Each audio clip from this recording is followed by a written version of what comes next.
경기 침체가 오는 것은 또 어떤 측면은 굉장한 기회죠. 경기 침체가 확실해지면 뭐 알 수 있잖아요. 기사나 이런 것들 여러 가지를 통해서 확실해지면 그때는 다 또 자산을 정리하는 게 맞는 것 같아요. 일단 사전 대비는 방법은 하나뿐인 것 같아요. 네, 그냥 현금 보유하는 거. 기왕이면 달러 표시 자산으로 좀 돈을 갖고 있는 게 여러모로 네. 좋다고 생각합니다. 언제 어느 때건 현금이 많으면 기회는 반드시 잡을 수 있다고 생각해요.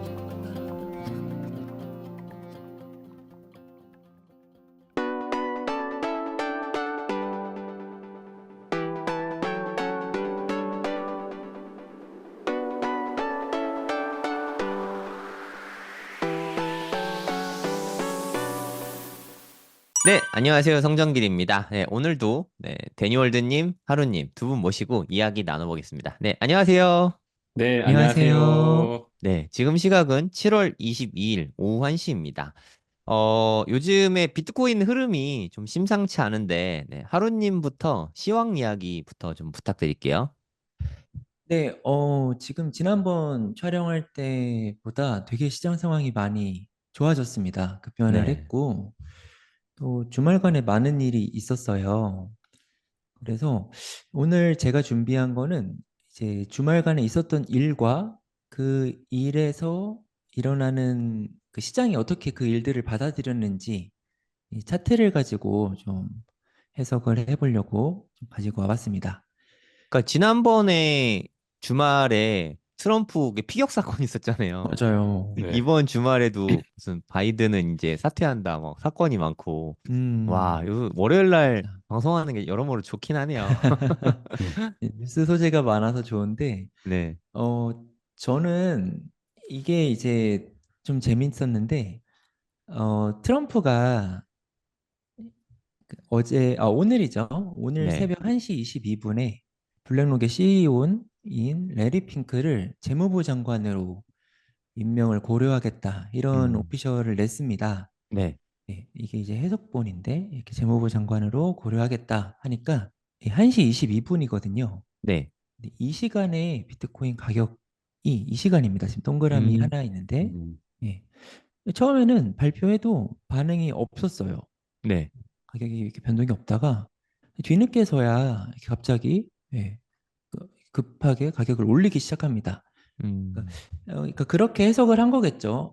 트럼프도 친암호화폐적인데 재무장관이나 그 주요 인사들까지 정책들을 결정하는 장관들까지 친암호화폐로 구성을 하면은 야 이제 그러면 시장이 진짜 코인 쪽에 우호적인 정책들이 많이 나오겠구나라고 해석을 한 게 아닌가 싶어요. 그래서 이렇게 반등을 좀 하다가 이게 일본봉입니다. 네. 일본봉인데 그게 얼마 못 가서 다시 또 다른 뉴스가 나옵니다. 우리 조 바이든 대선 후보 사퇴 선언이 나왔는데요. 이 공식적인 오피셜, 그러니까 이조 바이든의 트위터에서 2시 46분에 이런 후보를 사퇴하겠다. 이런 성명이 나옵니다. 2시 46분의 가격이 바로 요때입니다. 동그라미 두 번째 거. 음, 이러니까 이제 트럼프가 재무장관 블랙록 CEO 한대 하니까 이제 이렇게 쭉 올라가다가 갑자기 또 바이든이 이렇게 사퇴한다니까 아마 그런 거겠죠. 이제 바이든은 트럼프한테 안 될 거야라는 의견이 지배적이었잖아요. 근데 네. 바이든의 대타가 이제 누가 나오냐에 따라서 또 다시 좀 비등비등해질 수 있는 확률이 있으니까 일단 약간 경계를 한 것 같아요, 시장에서는. 바이든보다 더 강한 사람이 나오면 어떡하지? 이러면서 트럼프가 그러면 안 될 수도 있겠네? 라고 해가지고 꽤 많은 급락을 했습니다. 올린 거를 다 되돌리고 이후 여기까지 또. 근데 이제 여기서 이제 좀 이것도 좀 재밌는데 시간이 지나는데 가만 보자. 근데 그 다음 후보가 누구야? 라고 생각을 해보니까 요 해리스 현재 부통령이죠.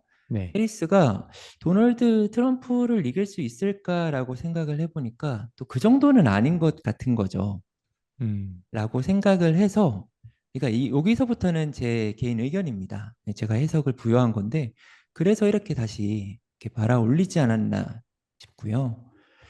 여기는 이제 그 폴리마켓이라고 미국 대선 후보를 예측하는 블록체인 기반의 이제 예측을 하고 베팅하는 사이트입니다. 네. 현재 시간 기준으로 트럼프가 64%가 된다만큼 이제 베팅을 하는 겁니다, 사람들은. 그래서 이렇게 1년에 이런 이제 한 3-4시간 동안 이뤄진 일들을 보면서 확실히 우리 코인 시장은 트럼프를 응원하는구나. 그리고 바이든의 다음 대선 후보를 좀 경계하고 있구나라는 거를 이렇게 가격의 변동으로 풀이를 해봤습니다. 네, 알겠습니다. 데니얼드님은 요즘 시황 어떻게 보고 계신가요? 참 재밌죠. 일단 트럼프 이슈로 비트코인 가격이 어느 정도 또 올랐고, 네. 그리고 조 바이든 사태 나자마자 저렇게 가격이 바로 반영이 되잖아요. 음, 그래서 사실 예전보다 좀 제가 받는 느낌은, 예전에는 뭐 일론 머스크 음, 정도가 좀 영향을 줬거든요, 네. 가격에. 그러니까 일론 머스크 한마디 음, 하면 시장에 실제 영향을 줘서 가격이 엄청났죠.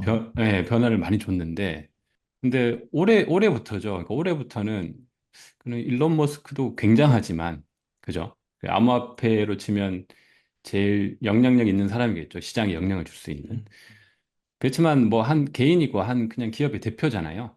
네. 그러니까 뭐 어떻게 보면 뭐 세계를 이끌긴 하지만 최고 레벨은 아닌 거죠. 음, 음, 근데 지금 같은 분위기에서는 이 대통령 선거가 이렇게 영향을 준단 말이에요. 음, 음, 이거 대통령 선거는 좀 다르잖아요. 그러니까 전 세계가 움직이는 거고 음, 어떤 우리하고의 삶에 굉장히 밀접한 영향이 있는 건데, 그게 비트코인 가격이 계속 반영이 되고 있다는 것은, 아, 확실히 이제 비트코인이 우리의 그 실생활과 굉장히 밀접해졌구나. 음, 뭐 지금도 여전히 의심하는 사람들이 있고 뭐 반대하는 사람들이 있지만, 음, 네. 그 어떤 테스트 단계는 이제 완전히 끝났다. 이렇게 저는 좀 보고 있고요. 음, 그래서 그런 것들이 시장에 계속 영향을 주는 것 같습니다. 그러니까 뉴스가 영향을 준다는 것은, 실제 뉴스가 뭐 주식시장 같은 데 영향을 많이 주지만, 비트코인 시장은 뭐 아주 큰 영향은 안 줬는데, 지금은 뭐 실시간으로 이렇게 반영이 되는 걸 보니까 그렇게 좀 많이 트렌드가 바뀌었다, 이런 좀 느낌을 받습니다. 음. 네. 사실 저는 트럼프 되게 싫어하는 사람 중에 한 명이었는데, 네. 갑자기 트럼프가 비트코인을 좋아하게 되면서 저도 트럼프가 이렇게 한 배를 탄 느낌? 뭐 이런 아, 느낌이 좀 들더라고요. 맞아요, 맞아요. 근데 그게 저만 그런 게 아니란 말이에요. 지금 비트코인 음, 보급률이 저는 뭐 물론 초기라고 생각하긴 하지만 보급률이 꽤 되더라고요. 음, 음, 그러니까 인터넷으로 봤을 때 한 1999년 이 정도 되는 것 같아요. 아, 2024년이. 네. 우리 1999년이면 제가 대학교 1학년 때거든요. 그때 저 뭐 인터넷 다 쓰고 했거든요. 그때부터. 다들 기억하실 텐데 뭐 나우누리 하이텔은 뭐 진즉에 나왔고, 그리고 음, 다음 통해서 이메일 좀 활발하게 쓰고, 네이버, 엠파스 뭐 기타 등등 나와서 뭐 춘추 전국 시대였잖아요. 네. 지금은 검색 엔진을 네이버가 다 음, 평정했지만 음, 그때만 음, 해도 음, 정말 수많은 뭐 네이버 그때 지식 쇼핑으로 그때 평정하기 전에 음, 엠파스 뭐 이런 것도 아실 거고, 네. 또 뭐 있었죠? 구글 뭐 그, 야후.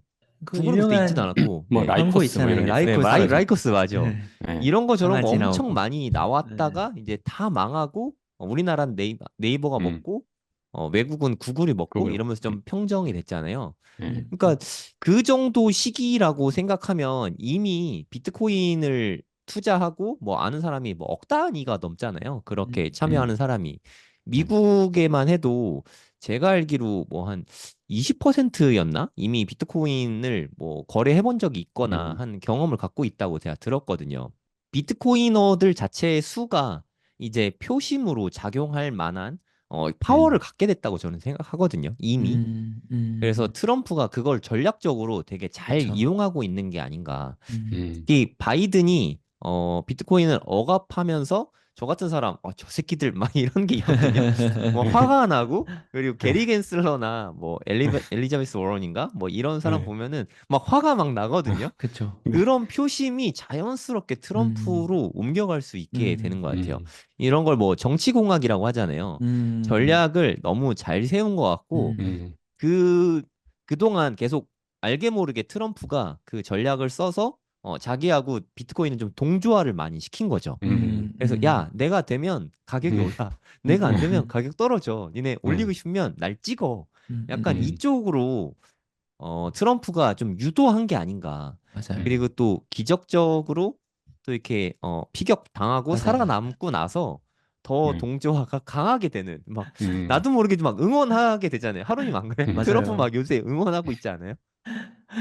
그 밈도 있더라고요. 그 이게 이제 트리거라고 하잖아요. 그런 어떤 반등의 트리거가 실제 네. 트리거가 나왔다고. 그러니까 네. 음. 네. 그러니까 네. 그 총 사격 사건이 이제 실제로 이렇게 반등의 트리거가 되면서 그때부터 되게 많이 진짜 전후로 나뉠 만큼 시장 상황이 달라졌다고 봐야죠. 네, 마운트 곡스 이제 상한 물량 풀리기 시작하면서 음. 10년 묵은 진짜 원한을 갚듯이 얼마나 무섭습니까? 마운트 곡스 이름만 들어도 너무 무서운 거잖아요, 아, 사실. 진짜 이게 망령이라고 부를 만큼 그쵸, 진짜. 망령이죠, 망령. 이게 음. 벌써 이제 2주가 넘었거든요. 보름 음. 됐는데 음. 7월 5일 날 그걸로 되게 많이 빠졌었잖아요. 음. 엄청나게 빠졌다가 근데 독일 물량도 겹쳐가지고 근데 음. 교묘하게 독일 물량을 다 털고 나서 음. 슬며시 이제 올라가는 찰나에 음. 트럼프 피격 사건이 있었던 거잖아요. 제가 음. 이번에 진짜 상승이 되게 가팔랐어요. 제가 아까 찍어보니까 한 27%였나? 바닥 음. 대비해서? 네. 맞아요. 많이 올랐어요. 네. 이 차트 볼까요? 네. 이게 저희가 그날 이제 이 전전주죠. 음. 전전주에 촬영했을 때가 한창 시장에 이제 너무 공포가 안 좋았을 팽배했을 때였죠. 그래서 때인데요. 우리 하락장 대비 어떻게 해야 되냐고. 네, 음. 이때였는데 네. 어, 이때 이제 그런 얘기를 했어요. 와, 이제 그 강왕국 작가님도 네. 121선이 무너지면서 음. 팔고 이게 이제 차트가 좀 안 좋은 상황이 된 건 맞다. 이런 이야기를 했는데 네, 이게 121선인데 당시에 121선이 깨지면서 이제 음. 블랙스완의 위험은 있지만 그래도 손절 안 하고 가져간다. 음. 그랬던 이유가 여기서 손절을 하고 121선이 이제 다시 회복을 하면은 여기서 다시 사야 되는데 그러면은 이, 이, 이 반등분을 그만큼 이제 포기해야 되는 거기 때문에 여기죠.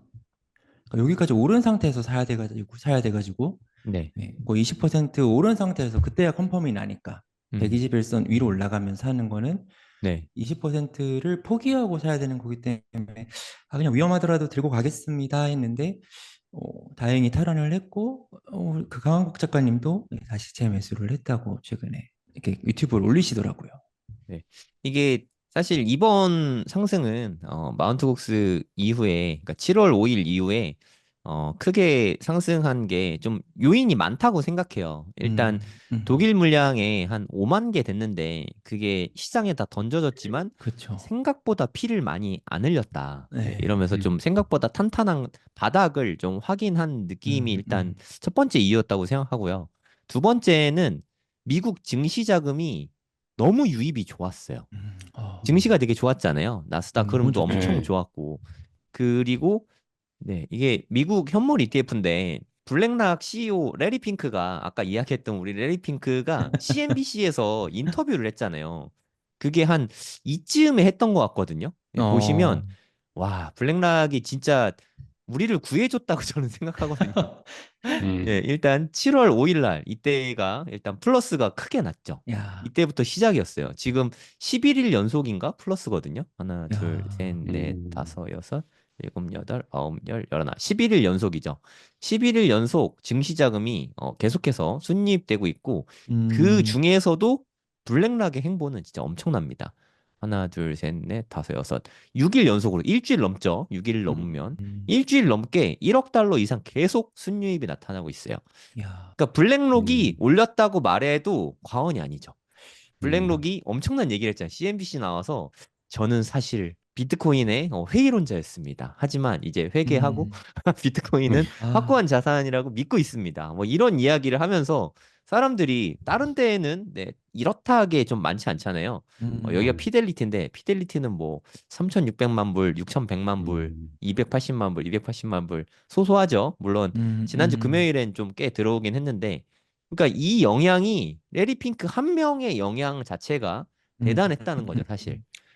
근데 이런 사람이 만약에 정말 트럼프가 전 솔직히 제이미 다이먼 임명한다 그래서 쟤 왜 저런 애를 막 이렇게 생각했는데 뒤에서 호박씨 까는 인간이니까.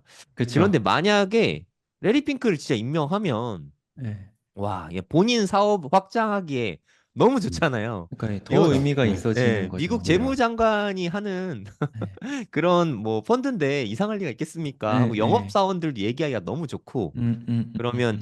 얘네 수입 유입이 진짜 엄청나질 것 같아요. 그리고 음, 음. 기업들 자금이 물꼬를 제대로 터주는 계기가 될 것 같거든요. 야, 그래서 음. 저는 오히려 조 바이든 사퇴한 것보다 만약에 되기만 한다면 앨리 핑크가 재무장관에 임명이 된다면 그건 진짜 엄청난 호재가 될 것 같아요. 음. 그렇죠. 네. 그러니까 더 열심히 음. 사겠는데요, 블랙록은.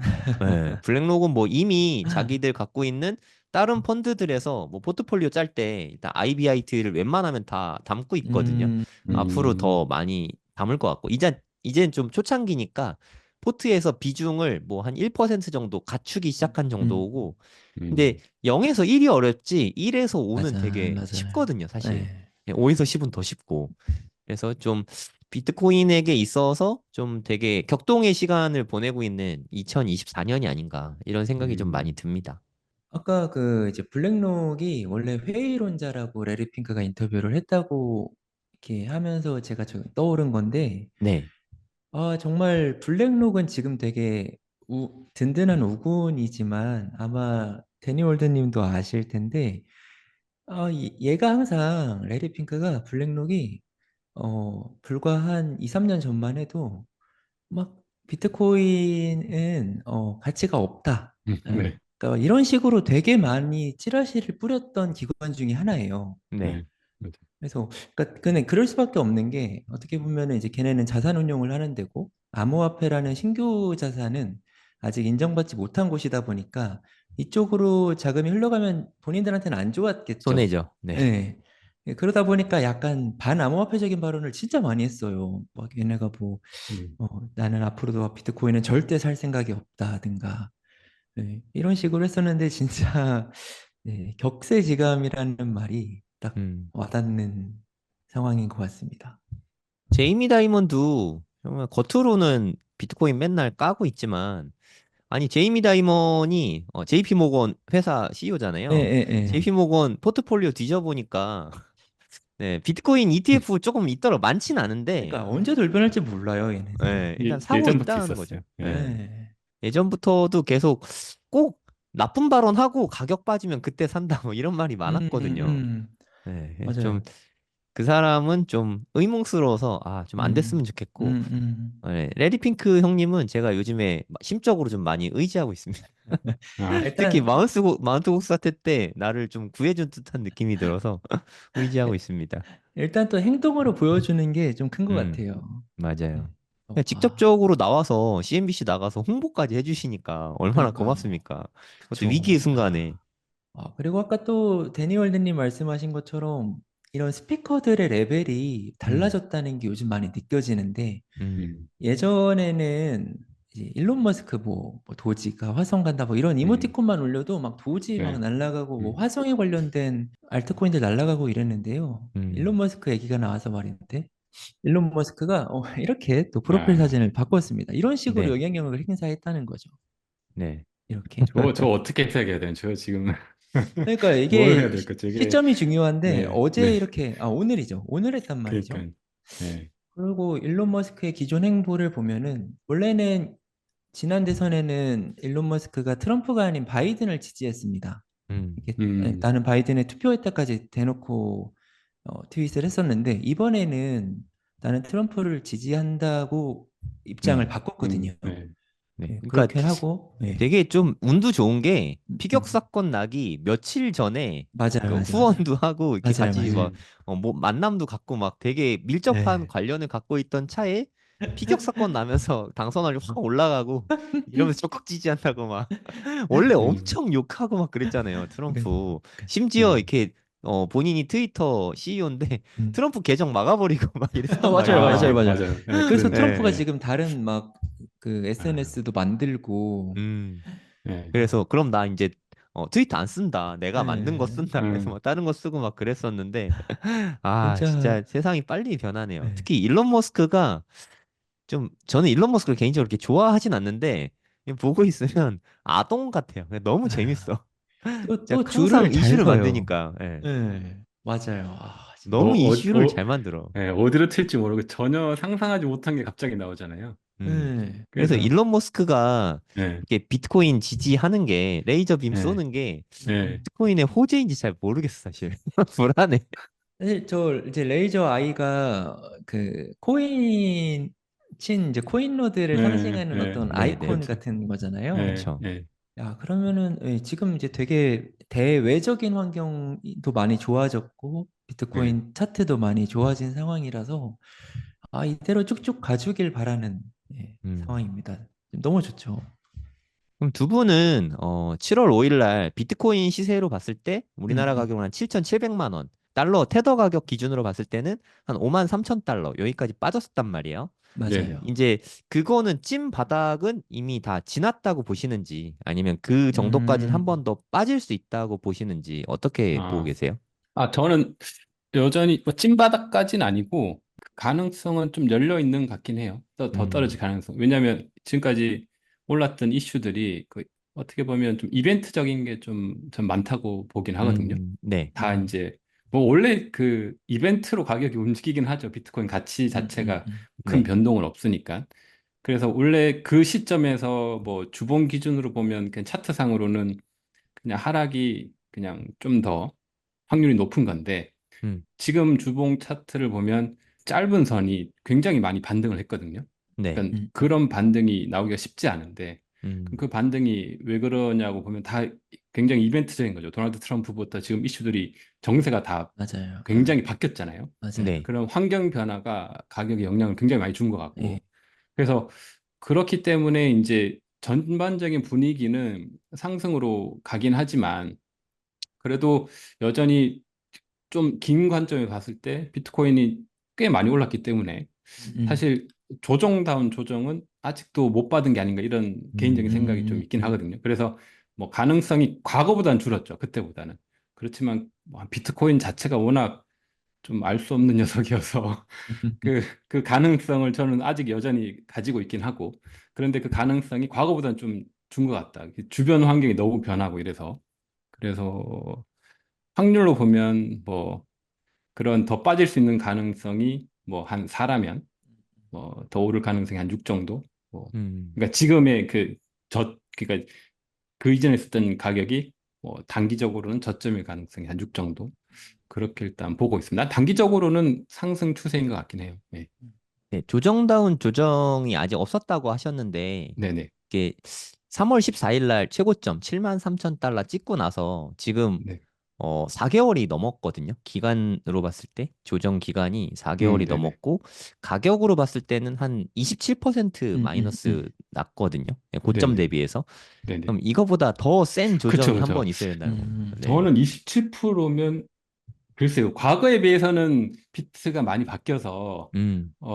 저는 오래 투자를 해왔으니까 그 제 느낌에는 이거 좀 작은데 이런 느낌이 있거든요. 한 당연하죠. 30% 이상은 30% 빠져줘야. 이상 빠져줘야 이게 조정인데 왜 그 정도 아, 안 빠지지? 그러니까 제가 어떻게 보면 과거에 머무를 수도 있을 것 같긴 한데 음, 그래서 그 정도 좀 빠져줘야 조정다운 조정이 아닌가 이런 개인적인 생각을 가지고 있고 아직 그 가능성은 뭐 저는 개인적으로 좀 있다고 봅니다. 음, 그래서 좀 네네. 큰 조정이 그래도 한 번 정도 그러니까 큰 조정이 이제 이 장이 끝났다 이런 의미는 아니고 장은 네네. 계속 장기적으로 비트코인이 갈 거긴 한데 음, 그 더 장기적으로 가기 위해서 한 번 정도 좀 조정이 있을 수도 있지 않을까.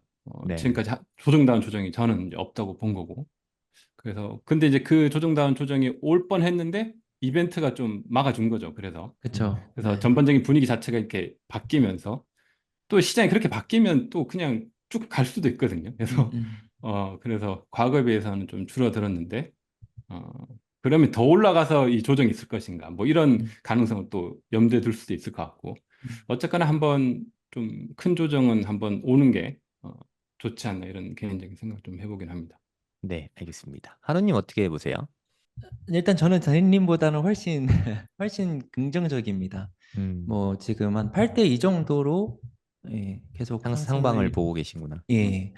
그리고 여기서 저점을 더 깨고 내려간다. 그러니까 5만 3천 달러의 저점을 깨고 내려가면은 그거는 이제 새로운 바닥이 아니라 그럼 그때는 오히려 반대로 좀 안 좋아질 것 같아요. 그러니까 다시 올라오기가 어려울 음. 거라고 생각을 그러니까 그만큼의 어떤 안 좋은 뉴스가 있어야 거기를 뚫고 내려갈 수 있을 거라고 생각을 하고 네. 어, 아까 대리님 말씀하신 대로 이게 이제 27%면은 굉장히 많이 빠진 것 같지만 과거에 비하면 분명 적은 수치기는 합니다. 그래서 뭐한 3, 40%의 조정은 항상 있었는데 지금 시기가 중요해요. 지금 시기가 저희가 2024년 3월에 반감기를 맞았잖아요. 그래서 지금 반감기하고 한 4개월이 지나고 있는데 4월 20일이 반감기였거든요. 아, 한 4월 3개월, 20일이 3개월 정도 3개월 정도 됐습니다. 네. 지났군요. 네. 근데 지난 2020년 반감기에도 한 20% 정도의 조정은 있었는데 음, 27%급까지는 없었어요. 네. 네. 그리고 2016년에는 그것보다 더 심한 조정은 있었습니다. 네. 그래서 근데 저는 이 정도 27%면은 반감기 그 기간 내에 항상 본격적인 상승 전에 나오는 조정은 충분히 좋다고 생각을 하고 음, 어, 지금 그리고 결정적으로 한번 차트가 무너졌다가 지금 회복을 했는데 네. 네, 이렇게 크게 무너졌다가 회복을 하고 고점을 넘기면은 파동이 크게 나와요. 네. 네, 그래가지고 여기서 이제 고점까지 얼마 안 남았거든요. 음, 한 6, 7천 불 남았는데 여기서 저는 반대로 여기서 좀 지표를 시키고 한 9월에서 10월 정도에 고점을 넘기면서 우리가 생각하는 그 반감기에 대한 랠리가 나올 거라고 생각을 하고 있습니다. 네. 음, 그러니까 저도 뭐 엘리엇 파동 관점으로 봤을 때도 좀 한두 번 정도 하락이 있을 것 같긴 한데 데니님 말씀하신 것처럼 5만 3천을 뚫고 더 내려가는 거는 솔직히 저도 그 부분은 좀 20% 미만 확률로 되게 좀 낮게 보고 있긴 하거든요. 저도 상방을 보고 있긴 한데 단기적으로는 좀 조정이 아직 좀 있을 것 같아요. 악재들도 다 해소된 게 아니잖아요. 대표적인 악재 몇 가지 말씀드리면 일단 이더리움 ETF가 승인됐다. 이거 자체는 분명히 호재이긴 한데 음. 또 그레이스케일에 이더 E가 있거든요. GBTC 비슷한 음. 건데 네. 예전에 그 22년부터 있던 그 현물 ETF 선물 ETF가 이제 현물 트러스트죠. 네, 그걸로 이제 뭐라 그래야 돼? 다시요. 여기는 예전에 그레이스케일이 갖고 있던 비트코인 트러스트가 있는데 그게 상장이 되면서 고객들이 이제 팔 수 있게 된 거죠. 수수료가 2.5%나 돼서 거기서 어우, 매도 물량이 또 나오게 될 것 같거든요. 그게 뭐 네. 내일입니다. 네, 바로 음. 내일 아침에 뉴스가 나올 거고 출시된다고 아침에 새벽 5시쯤 나오게 될 것 같고 내일 밤 한 10시 반부터 실제로 거래가 될 것 같은데 그러면 아마도 거기서 또 매도 물량이 쏟아질 것 같아요. 제가 그 보니까 한 100억 달러쯤 되더라고요. 이더리움 트러스트가 그레이스케일을 갖고 있는 게 100억 달러면 우리나라 돈으로 14조 정도 네. 되거든요. 야, 지금 맞네요. 600조가 안 되거든요. 아직 이더리움이 음. 14조면 물량 자체가 좀 적지 않아서 물론 다 나오는 건 음. 아니니까 그레이스케일 GBTC 생각해 보면 초기에 한 1, 20%가 나오고 나중에 뭐 결국에는 거의 다 나오게 되긴 음. 하더라고요. 음. 3개월에 음. 걸쳐서 한 반 정도 나왔거든요. 그런 거 생각하면 이더리움 흐름이 어떻게 될지는 좀 변수가 많을 것 같고 음. 비트코인은 가장 부담이 많이 되는 게 마운트복스 물량이죠. 음. 마운트복스 물량 14만 개 중에 이제 뭐 몇 천 개 정도 풀린 수준이거든요. 네. 크라켄 물량이 제가 생각했을 때 우리나라 시간 기준으로 한 목요일, 금요일쯤 풀리기 시작할 것 같아요. 이번 주 목금부터 한 다음 주 수요일 정도까지 이제 풀릴 예정이거든요. 크라켄 물량이 적지가 않아요. 한 음. 4만 8천 개 정도. 독일 물량 개수랑 좀 비슷하거든요. 다른 점이 있다면 독일 물량은 다 판 거잖아요. 네. 근데 크라켄 통해서 파는 마운트복스 물량은 제가 생각했을 때는 4만 8천 개 중에 한 1만 개에서 2만 개 사이쯤 나오게 될 것 같습니다. 이 음. 정도면 사실 미국 증시에서 ETF 물량으로 한 이틀 정도 분량이거든요. 음. 단기적으로 좀 흔들리긴 하겠지만 그렇게 시장이 엄청난 큰 충격을 줄 것 같진 않아요. 우리가 공포심이라는 건 미지의 세계일 때 두렵잖아요. 그때 그쵸. 너무 그렇죠. 무서운 네. 거지. 14만 개 마운트 곡스가 떨어진다 할 때 너무 무섭잖아요. 예, 예, 근데 예. 이제 한번 맞아봤거든요. 맞아요. 물론 아프긴 했지만 한번 맞았으면은 우리 예방 주사를 맞으면 일단 백신이 생기고 좀 내성이 생기잖아요. 음, 음. 음, 마운트 곡스도 이제 우리 한 2주 전에 들었던 마운트 곡스랑 지금 듣는 마운트 곡스랑 좀 무게감이 다르죠. 정말 많이 다르지 않아요? 그쵸. 그건 이제 악재가 해소되고 있는 기간이라고 저는 음, 생각하거든요. 아, 음. 이렇게 또 너무 희망으로 돌리는 얘기하면 안 되긴 하는데, 근데 개인적으로는 하락을 기다리고 있습니다. 하루님 아시잖아요. 저 조정을 기다리고 있는 상태이고, 조정이 올 거라고 생각은 하는데, 그 강도는 우리가 생각하는 것만큼 무시무시하지는 음, 않을 것 같다? 뭐, 요 음, 정도로 말씀드리면 될 것 같아요. 제가 생각했을 때, 비트코인 가격 기준으로 한 6만 2천 안팎 정도 될 것 같거든요. 조정이 온다면. 6만 2천이면 한국 가격으로 계산 좀 해볼게요. 네, 여기도 마침 예, 매물대가 있네요. 네, 여기도. 네. 있어요. 네, 한 음, 8,680만 원 정도? 요 음, 정도 가격까지는 한번 빠질 수는 있는데, 음, 음. 거기까지 빠진다가 아닙니다. 빠질 수 있다는 거지. 그냥 거기까지 오면, 저는 좀 마음 편하게 매수를 할 생각이고, 그게 아니라면, 조금 조심스럽게, 이제는 몰빵 투자를 하기보다는 좀 조심스럽게 접근해야 될 때라고 보고 음. 있어요. 음. 가격이 이미 벌써 9,500만 원이 넘어갔거든요. 음. 어느덧. 네. 또 이제 약간 좀 부담이 되는 금액이긴 음. 하니까 몰빵보다는 좀 신중하게 음, 접근할 때가 온 것 음, 같습니다. 음. 이런 것도 너무 재밌는 것 같아요. 저희 그 세 명의 성향이나 포지션이나 이런 것들이 다 다르다 보니까 시장을 전망하는 거나 이런 것도 그리고 자기가 생각하고 있는 그 강한 믿음을 주는 근거들도 다 다를 거라고 보거든요. 그래서 이렇게 의견을 나누고 이렇게 저렇게 생각하시는구나 이런 걸 듣는 것도 너무 즐거운 포인트인 것 같습니다. 네, 네. 맞아요. 음. 네. 도움이 많이 근데 됩니다.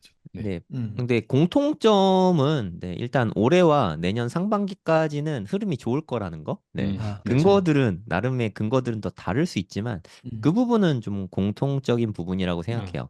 근데 음. 뭐 이번 주에 뉴스가 너무 많아서 이번 주에는 네. 제가 생각해 변동성이 좀 클 것 같아요. 음. 음. 그래서 음. 좀 심약하신 분들은 일주일 정도 좀 네. 쉬시는 것도 좋은 방법이라고 생각하고 이게 투자가 너무 즐겁거나 너무 두렵거나 하면 안 된다고 생각하거든요. 맞아요. 그렇죠. 이게 좀 네, 그래 못하죠. 평정심을 유지하면서 이렇게 가야지 네네. 오른다고 너무 기분 좋고 네. 떨어진다고 너무 우울하고 하신 음. 분은 음. 음. 투자랑 본인의 성향이 좀 잘 안 맞는 걸 수 음. 있어요.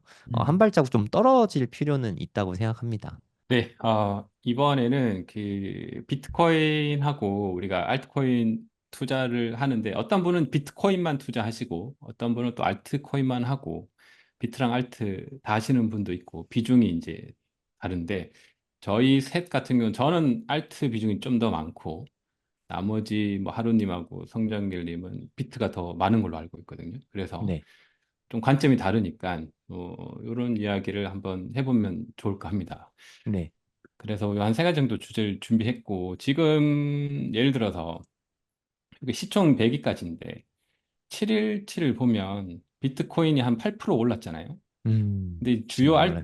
주요 알트들 보면 솔라나는 한 20%좀 안 이야, 되고, 네. 야. 도지도 18%, 그리고 아발란치도 19%, 밸런스 그리고 뭐가 뭐 이슈가 있어? 디오도 14%, 야. 페페는 민코인도 25%, 네. 그리고 뭐 100위권까지만 보면 야, 저 이 솔라나의 뭐예요? 요거 민코인이거든요. 잎에 네. 윗배. 도지코인에 그냥 모자 씌운 거예요. 예, 58%뭐 이렇게 되죠. 와, 예. 윗배이 저렇게 많이 올랐구나. 그래서 22%고 뭐 23% 보통 30, 29% 30%뭐 이렇게 되죠. 그래서 주요 이제 뭐 안 오른 알트도 있지만 뭐 이 비트가 어쨌거나 어느 정도 상승을 할 때 비트가 한 8%, 9%, 10% 오르면 알트들은 기본적으로 두 배, 그러니까 세 배, 한 2, 30% 오르거든요. 그쵸. 메이저 알트들. 그러면 우리가 물론 이제 장이 빠질 때는 더 빠지죠. 비트가 뭐 한 3, 4% 빠지는데 알트는 뭐 어떤 건 30%도 빠지기도 하고 한 음. 세네 배로 빠지기 때문에 장이 안 좋을 때는 사실 알트를 가지고 있는 게 굉장히 리스크가 크지만 장이 좀 좋아진다는 어떤 트렌드가 있을 때는 알트를 좀 이렇게 몇 개 정도 음. 트레이딩 하는 것도 전 괜찮다라고 이제 보는데, 음. 그래서 우리가 이제 왜 코인을 음. 투자하는가라고 봤을 때 요거를 한번 우리 세 음. 분이서 우리는 왜 코인 투자하는지 좀 이야기해 보면 좋을 것 같거든요. 네, 저는 뭐 일단 돈 때문에 코인 투자하는 건 당연히 맞고요. 네네. 네네. 네, 돈 버는 수단이 많은데 그 중에서 왜 하필 코인이냐 이쪽에 대해서 좀 말씀을 드리면 저는 일단 기본적으로 원래 부동산 투자자잖아요. 네네. 부동산 투자 그 중에서도 네, 토지 투자 위주로 투자를 계속 해오다 보니까 좀 하방 경직성은 좀 좋아요. 방어는 되게 잘해주거든요. 부동산이나 음, 특히 음, 토지는 방어는 진짜 너무 잘해주고 잘 안 빠지니까 음. 네네. 가격이 네. 물론 팔고 싶다고 팔 수 있는 건 아니지만 네네. 하여튼 방어력이 되게 네. 좋은 반면에 네네. 공격성은 조금 떨어집니다. 네. 음, 유동성도 좀 떨어지고 세금 아, 문제도 있고 이런 네네네. 거를 다 해결해 주는 게 사실 코인이거든요. 그러니까 음, 저는 코인은 제가 생각하기에 코인은 공격수고 부동산은 음, 수비수로 생각하고 있어요. 아, 그래서 당초에 원래 투자를 제가 한 9대 1 비율 뭐 요 정도로 음, 투자를 했는데 코인이 네. 많이 올라갔죠. 그래서 비중이 네. 조금 더 높아지긴 했는데 아, 아무튼 부동산도 부동산인데, 그러니까 수익성을 극대화하기에 음, 더 좋은 거죠. 그러니까 저는 나름대로의 음, 포트폴리오를 운영 중인 거예요. 저는 학원도 음, 하잖아요. 아, 네네. 학원에서 들어오는 사업소득이 있고, 음, 부동산 통해서 좀 방어가 됐고, 저는 음, 부동산으로 돈을 벌자는 사실 둘째고, 저는 좀 에셋 파킹으로 음, 넣어놓는 느낌이 있거든요. 네. 은행에다가 우리 돈 갖고 있는 건 좀 불안하잖아요. 네네. 인플레이션도 있고 음, 그런 측면에서 그냥 뭐 물가 상승률보다만 좋은 부동산을 투자하면 된다. 저는 그렇게 음, 생각하거든요. 근데 그러다 보니까 네. 재미가 없는데 그 네. 와중에 코인 공부를 하다가 네, 특히 뭐 비트코인 위주로 투자를 음, 하게 된 건데 저는 굉장히 만족스럽습니다. 왜냐하면 음, 부동산은 변동성이 적은 게 장점이자 단점이잖아요. 그쵸, 그쵸. 그래서 큰 돈을 벌려면 사실 많이 빠졌을 때 사야 많이 네네. 올라가서 돈을 많이 벌잖아요. 네네. 근데 부동산은 등락폭이 작다 보니까 아주 좋은 시점에 투자를 잘해도 음, 버는 게 이렇게 뭐 막 못 벌거든요. 아, 세금도 네. 되게 많이 네. 나가고 그쵸. 코인이 그런 면에서는 장점이 음, 진짜 완전 많은 것 같아요. 음. 하루님은 어떤 것 때문에 투자하시나요? 어, 제가 코인을 처음 시작한 게 네. 27살 때였는데요. 근데 그때 제가 가진 돈이 정말 별로 없었고, 어, 음, 소액으로 이렇게 큰 돈을 벌 수 있는 유일한 수단이 코인이라고 생각을 했습니다. 음, 근데 이제 마침 운이 좋게도 뭐 그때 이제 뭐 이런 수많이 생겨나는 여러 신규 자산들이 있는데 코인은 이제 지금까지 계속 살아남고 또 당당하게 하나의 어떤 자산의 영역을 지금은 포지션하고 있는데 이게 새로 없던 영역이 생기는 거잖아요. 뭐 네네. 주식이나 채권이나 이런 음, 달러나 이런 게 아니라 음, 아예 신규 시장이란 네. 말이죠. 네. 크립토라는. 네. 그러다 보니까 신규 시장이 생기면서 부작용도 물론 많은데 그 과정에서 음, 음, 기회도 훨씬 그렇죠. 많습니다. 예, 예. 그러니까 그 시장의 비효율이라고 하죠. 그러니까 음, 2017년에서 2020년만 해도 그 거래소 간의 그 프리미엄 차이를 음, 이용해 가지고 그냥 흔히 보따리라고 얘기하는 그냥 네네. 가지고 와서 팔기만 해도 프리미엄을 차익거래 먹을 뭐 수 하던, 네. 있고 네. 예, 사실 이런 시장의 비효율이 음, 기득권 시장에는 불가능하거든요. 그러니까 왜 그렇죠. 불가능하냐면 이미 다 음, 그 효율화가 돼 있어요. 프로그래밍화 음, 해가지고 뭔가 여기서 차익을 이용한다. 음, 상품의 어떤 조합을 해가지고 이미 다 기관이나 국가가 하고 있습니다. 근데 시장의 그렇죠. 비효율이 되게 많았고 음, 그러다 보니까 이제 아까 성정길 선생님은 공격수라고 표현을 하셨는데 저는 좀 아이러니하게도 이게 공격 포지션은 맞는데 잘 이해하고 공부한 이런 몇 가지 조건만 부여를 한다면은 음, 웬만한 국내 주식시장 음, 코스피라든가 아니면 선물 거래, 해외 음. 주식의 선물 거래라든가 이런 것보다 훨씬 더 안전하다고 아, 생각하거든요. 그렇죠. 네. 아이러니하게도 음, 같은 공격성을 가지고 있는데 수비력은 더 음, 좋아. 음, 그러다 보니까 주변에 코인 신흥부자들이 많잖아요. 네. 혹시 뭐 해외 주식 신흥부자, 뭐 아니면 부동산 음. 신흥부자 많이 보셨나요? 그러니까 잘 이런 많지 않죠. 네. 비효율을 이용할 줄 아는 사람들에 음. 한해서는 이게 엄청난 기회의 땅인 거예요. 음. 그러다 보니까 주변에 코인 신흥부자들은 많거든요. 은근 많아요. 말을 잘 안 맞아요. 하고 있는 경우도 있지만 네네. 네. 그럴 수 있는 이유가 아직도 시장이 완전하지 않다. 네. 음. 지금도 빈틈을 이용해 가지고 그러니까 매매는 안 하고 그런 빈틈만 노려 가지고 어, 레버리지 플레이를 한다거나 아니면은 포지션 해칭을 음. 해놓고 뭐 피만 받아가지고 일종의 어떤 거래소와 그 매매 간의 이제 그러니까 빈틈인 거죠. 음. 거래소에서 4시간마다 주는 펀딩 피를 계속 받고 포지션은 위험을 다 해지시켜 놓고 음. 이런 시스템 트레이딩이 가능한 것도 시장이 완전하지 않다는 증거거든요. 그래서 정리하면은 아직 완전하지 않은 시장이고 그 틈에서 돈을 벌 수 있는 기회가 다른 음. 시장보다 압도적으로 기회가 많다. 네, 음. 그래서 저는 코인을 하고 있는 것 같습니다. 저도 뭐 짧게 얘기하면, 저도 하루님이랑 좀 비슷한 것 같아요. 저도 한 그 2018년도부터 했으니까, 저는 원래 투자로 시작한 게 아니고, 블록체인 관련 이제 뭐 스타트업도 하면서, 지금은 주로 이제 기술 강의를 이제 주로 하고 있어요. 그래서 이게 제 주 메인 잡이긴 한데, 이 기술 강의하는 것도 괜찮은데, 이걸 하다 보니까 이제 결국 코인의 기술 강의니까 같이 공부를 하게 되죠. 그러니까 다른 사람보다 더 많이 정보를 얻다 보니까, 그리고 이제 아는 분이 뭐 업계에 계신 분도 있고, 그렇게 해서 이제 발 들어가지고 뭐 돈을 좀 벌기도 하고, 그러면서 이제 지금까지 하고 있는데, 하루님이 말한 것처럼 진짜 기회의 땅은 맞는 것 같아요. 이게 아는 만큼 맞아요. 이렇게 이게 정보가 많이 굉장히 비대칭성이 음, 강하다 보니까 내가 알고 있는 만큼 가져갈 수 있는 게 확실히 많긴 하거든요. 그래서 저도 이렇게 투자를 하고 있고, 그리고 재미도 있어요. 그래서 저는 사실 재미로 하는 게 좀 많은데, 다른 건 이제 별로 재미가 없는 것 같아요. 그래서 음. 코인 투자하다가 주식도 잠깐, 코인이 변동성이 너무 크잖아요.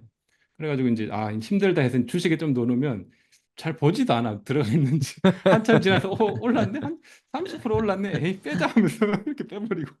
그러니까 네. 이게 별로, 이게 30% 떨어졌네, 더 별로 안 떨어졌네, 이렇게 이제 되는 거예요. 그래서 음. 아직은 그러니까 기회가 많은 거죠. 그래서 음, 이런 변동성도 이제 뭐 리스크는 크지만 그만큼 많이 가져갈 수 있는 것도 있고 해서, 저도 그래서 아무튼 코인을 이제 제가 제일 잘할 수 있는 분야, 그래서 투자를 하고 있는 것 같습니다. 저는 다른 건 아무것도 안 하고 코인만 하거든요. 다른 것까지 할 시간이 없어가지고, 그만큼 이제 시간이 많이 들어가는 거죠. 그만큼. 그래서 하여튼 다 이제 조금씩 다른데 네. 그거 그리고 좋은 것 뭐 같고. 한 가지 네. 더 이야기하면 네. 사실 그 20대나 30대가 뭐 한 10억이라고 할게요. 10억. 10억이 되게 큰 돈이잖아요. 20대, 네네. 30대가 현금 10억을 버는 게 진짜 어마어마하게 어려운 그렇죠. 일이라고 생각하거든요. 네네. 지금으로 봐서 생각을 해도 둘 중에 하나인 것 같아요. 사업을 하거나 음. 투자를 잘 해야 되는데, 음, 투자. 음. 맞아요. 네. 근데 20대가 무슨 돈이 있어서 부동산 투자를 하겠어요? 뭐 네. 끼케야 뭐 한 그렇죠. 2, 3천만 원 될 텐데, 네. 음. 2, 맞아요. 3천만 원을 아무리 부동산 투자를 막 현란하게 해도 네. 10억을 만들진 못하거든요. 그, 네. 만든다 그렇죠. 하더라도 세금으로 뜯기고 음, 나면 음. 3천만 원으로 뭐 한 2, 3억만 만들어도 대단하다고 생각해요. 음, 개인적으로는. 음. 음, 음. 반면에 우리가 투자를 하려면 수익이 길고 손실이 짧아야 되잖아요. 음, 음. 근데 20대가 코인 투자하기에 최적이라고 생각을 하는 게, 그렇죠. 하루님도 처음에 코인 투자할 때 돈이 별로 없을 때 시작했다고 했잖아요. 맞아요. 네. 어차피 잃어봤자, 물론 하루님은 그쵸. 대출도 받았지만, 보통은 그냥 자기가 가진 돈을 다 날리고 끝난단 네. 말이에요. 네. 음. 그러니까 본인이 가진 돈 자체가 2, 3천만 네. 원이니까 최악의 경우에, 물론 그래서는 안 되지만, 2, 3천만 원 다 날리고 끝나는 거죠. 네. 음, 근데 그렇죠. 그렇죠. 보통의 경우에는 또 뭐 또 하긴 하는데, 네네. 현 시점으로 봤을 때는, 그리고 네. 만약에 혹시나 불장 잘 만나서 수익이 크면 음, 20대, 30대가, 그러니까 뭐 한 100억이라고 할게요. 음. 20대나 30대가 100억을 벌었다. 그러면 코인 투자로 벌었을 가능성이 매우 높은 것 그렇죠. 같아요. 거의 그렇죠. 거의 네, 보통, 유일한 것 같아요. 네, 그러니까 네. 방법이 사업해서 없죠. 엑시트하는 네. 것도 있긴 하니까. 음. 네, 네, 음. 네. 그러니까 뭐 전 부동산 투자하니까 음. 부동산 할 때 음. 저번에 20대 분이 오셨어요. 뭐 코인 음. 투자로 돈 벌었다고 하면 저희 많이 음. 듣거든요. 네. 그게 어떨 땐 사업일 때가 있고 어떨 땐 코인일 때가 코인 있는데 아니면 사업 둘 중에 예, 하나죠. 예. 네. 3월 달에는 그게 코인 쪽이 좀 많았어요. 그래서 음. 압구정 현대 아파트 많은 사람들의 로망이잖아요. 압구정 아, 네네. 현대. 압구정 현대 거래가 3월 달에만 한 5채, 일주일에 5채 났거든요. 야. 예, 그렇게 많이 거래되는 것이 아닌데 네. 그런 걸 생각해 봤을 때 기존의 20대, 30대가 5, 60대의 재산을 뛰어넘는다. 저는 그건 거의 불가능한 거라고 맞아요. 생각하고 만약에 그렇게 하려고 하면 50대, 60대가 했던 것과는 다른 방법을 써야 된다는 거죠. 예를 들면. 그렇죠. 음. 네. 그것 중에 효율적인 것 중에 하나가 코인이 그 대안이 될 수 있다는 거죠. 뭐 예를 들어서. 근데 우리가 코인 투자 얘기하면 이런 얘기 주로 하잖아요. 코인 투자로 돈 버는 사람은 소수다. 뭐 잘해야 5% 될까 말까 하다. 뭐 이런 얘기 많이 하잖아요. 네. 근데 이거 당연한 거 아니에요? 사업해서 그렇죠. 성공할 네. 가능성보다 저는 훨씬 높다고 생각하거든요. 네. 아니, 네. 사업해서 10억 버는 사람이 나올 가능성은 제가 봤을 때 1% 미만이라고 생각하거든요. 음. 5%는 저는 되게 높은 확률이라고 생각합니다. 음. 그게 지금 어느 정도 제가 생각하기에는 제가 지금 이 정도 지식을 갖고 있을 때 비트코인이 이만큼 초기일 때 지금 반감기 이제 4번밖에 안 지났잖아요. 이런 초기일 때 비트코인에 투자하고 내가 경제 활동을 왕성하게 하는 타이밍에 비트코인 투자도 같이 하고 있다는 게 저는 일생일 때 행운이라고 생각해요. 음. 거의 음. 뭐 신이 나를 굽어 살폈다 수준으로 음. 너무 아주 좋은 시기에 코인 투자를 하고 있다. 저는 그렇게 느끼고 있거든요. 음. 저는 사업도 해봤으니까 돈 버는 게 그렇죠. 진짜 얼마나 어려운 일인지 누구보다 잘 음. 알고 있거든요. 맞아요. 그러니까 제가 2010년도부터 사업을 시작했거든요. 그때는 1년에 그때도 뭐 적게 벌진 않았어요. 네, 뭐 적지 않게 돈을 벌긴 했지만 음. 하루에 제가 순수 강의 시간만 하루에 13시간씩 강의를 했거든요. 야. 네, 아, 데니월드 님도 야. 강의 해보셔서 알겠지만 역시 13시간 강의를 하는 건 잠자고 강의만 하는 거거든요. 수업 그렇죠. 준비하기 용어를 전 강의만. 갈아 넣어야 되는 야. 네. 거죠. 네. 그리고 심지어 쉬는 날이 없었어요. 한 3년 어. 동안. 그러니까 아. 월화수목금토일을 강의만 죽어라 해서 돈을 음. 벌어서 그만큼을 번 건데 네. 상대적으로 코인 투자는 좀 한 4년 정도의 음. 시계열로 놓고 투자를 하면 이게 뭐 완전 네. 꿀통인 거예요. 근데 제가 네. 느끼기에는 너무 편한 거. 근데 이렇게 편한데 이렇게 돈 벌어도 되나 싶을 정도로 네. 와이프한테도 둘이 되게 뭐 놀래고 있거든요. 와이프는 같이 산지 오래됐으니까 음. 제가 뭐 방학 때마다 강의를 얼만큼 많이 하는지 다 알 거예요. 보셨겠네요. 네, 그러니까 아. 요즘에 사람들이 어떻게 이렇게 잠 안 자고 많은 걸 하냐 물어보는데 저 지금 너무 편하거든요. 옛날에 3분의 1도 아. 일 안 하거든요. 아. 그냥 그만큼 그러겠네요. 사업으로 돈 버는 게 진짜 힘든데도 불구하고 네. 코인으로 돈 벌 가능성이 더 높다는 건 이건 저는 우리는 음. 축복의 시대에 살고 있는 거다. 저는 그렇게 생각합니다. 음. 어, 예, 맞아. 아직은 여전히 기회가 있는 것 같아요. 여전히 아직까지는 이 시장이 어떻게 보면 투자할 대상 중에 가장 그래도 신규 시장 아닌가? 뭐 그렇게 저도 동의하고 있어요. 그래서 뭐 이게 언제 끝날지 모르지만 그 기회가 지금 확실히 있죠.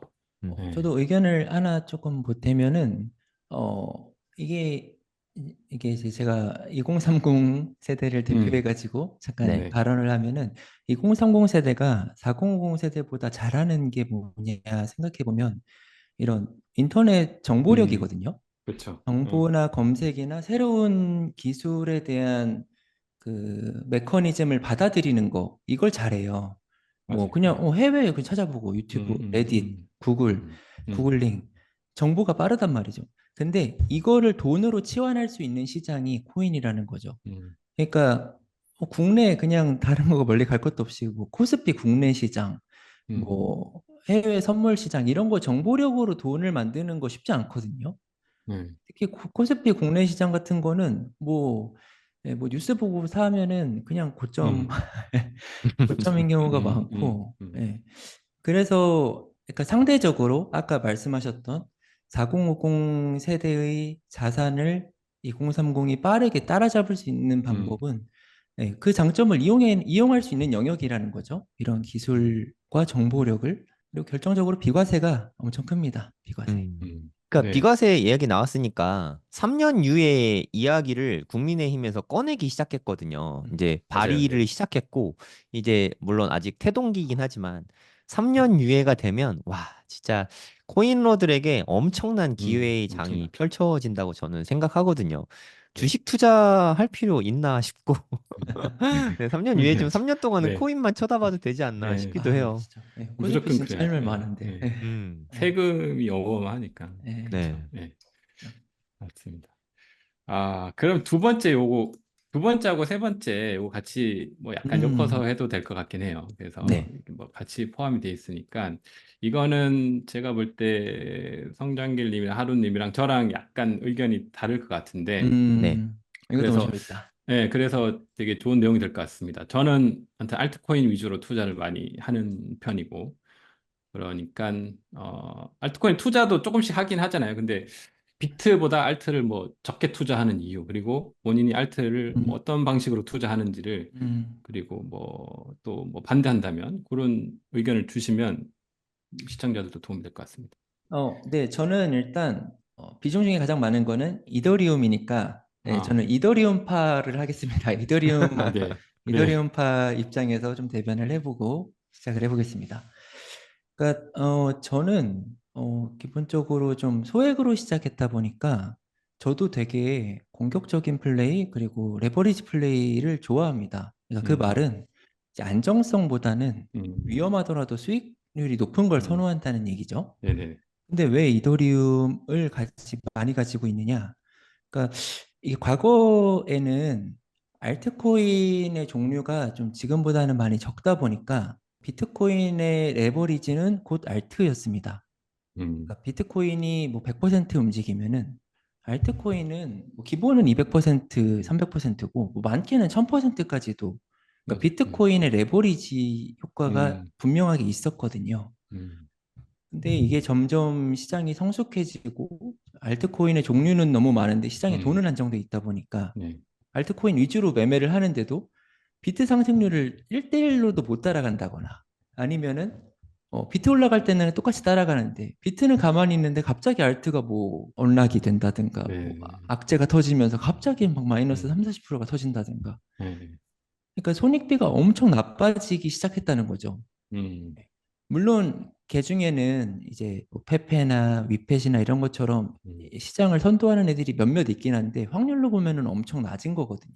음, 그래서 내가 위험을 안고 있는 거 대비 먹을 수 있는 게 너무 적다 보니까 그리고 차트를 좀 돌려보면서 생각한 게 2020년부터 2021년 그 상승장을 이제 성정길 선생님이랑 이렇게 한번 쭉 복기를 했던 적이 있었어요. 네. 지난번에.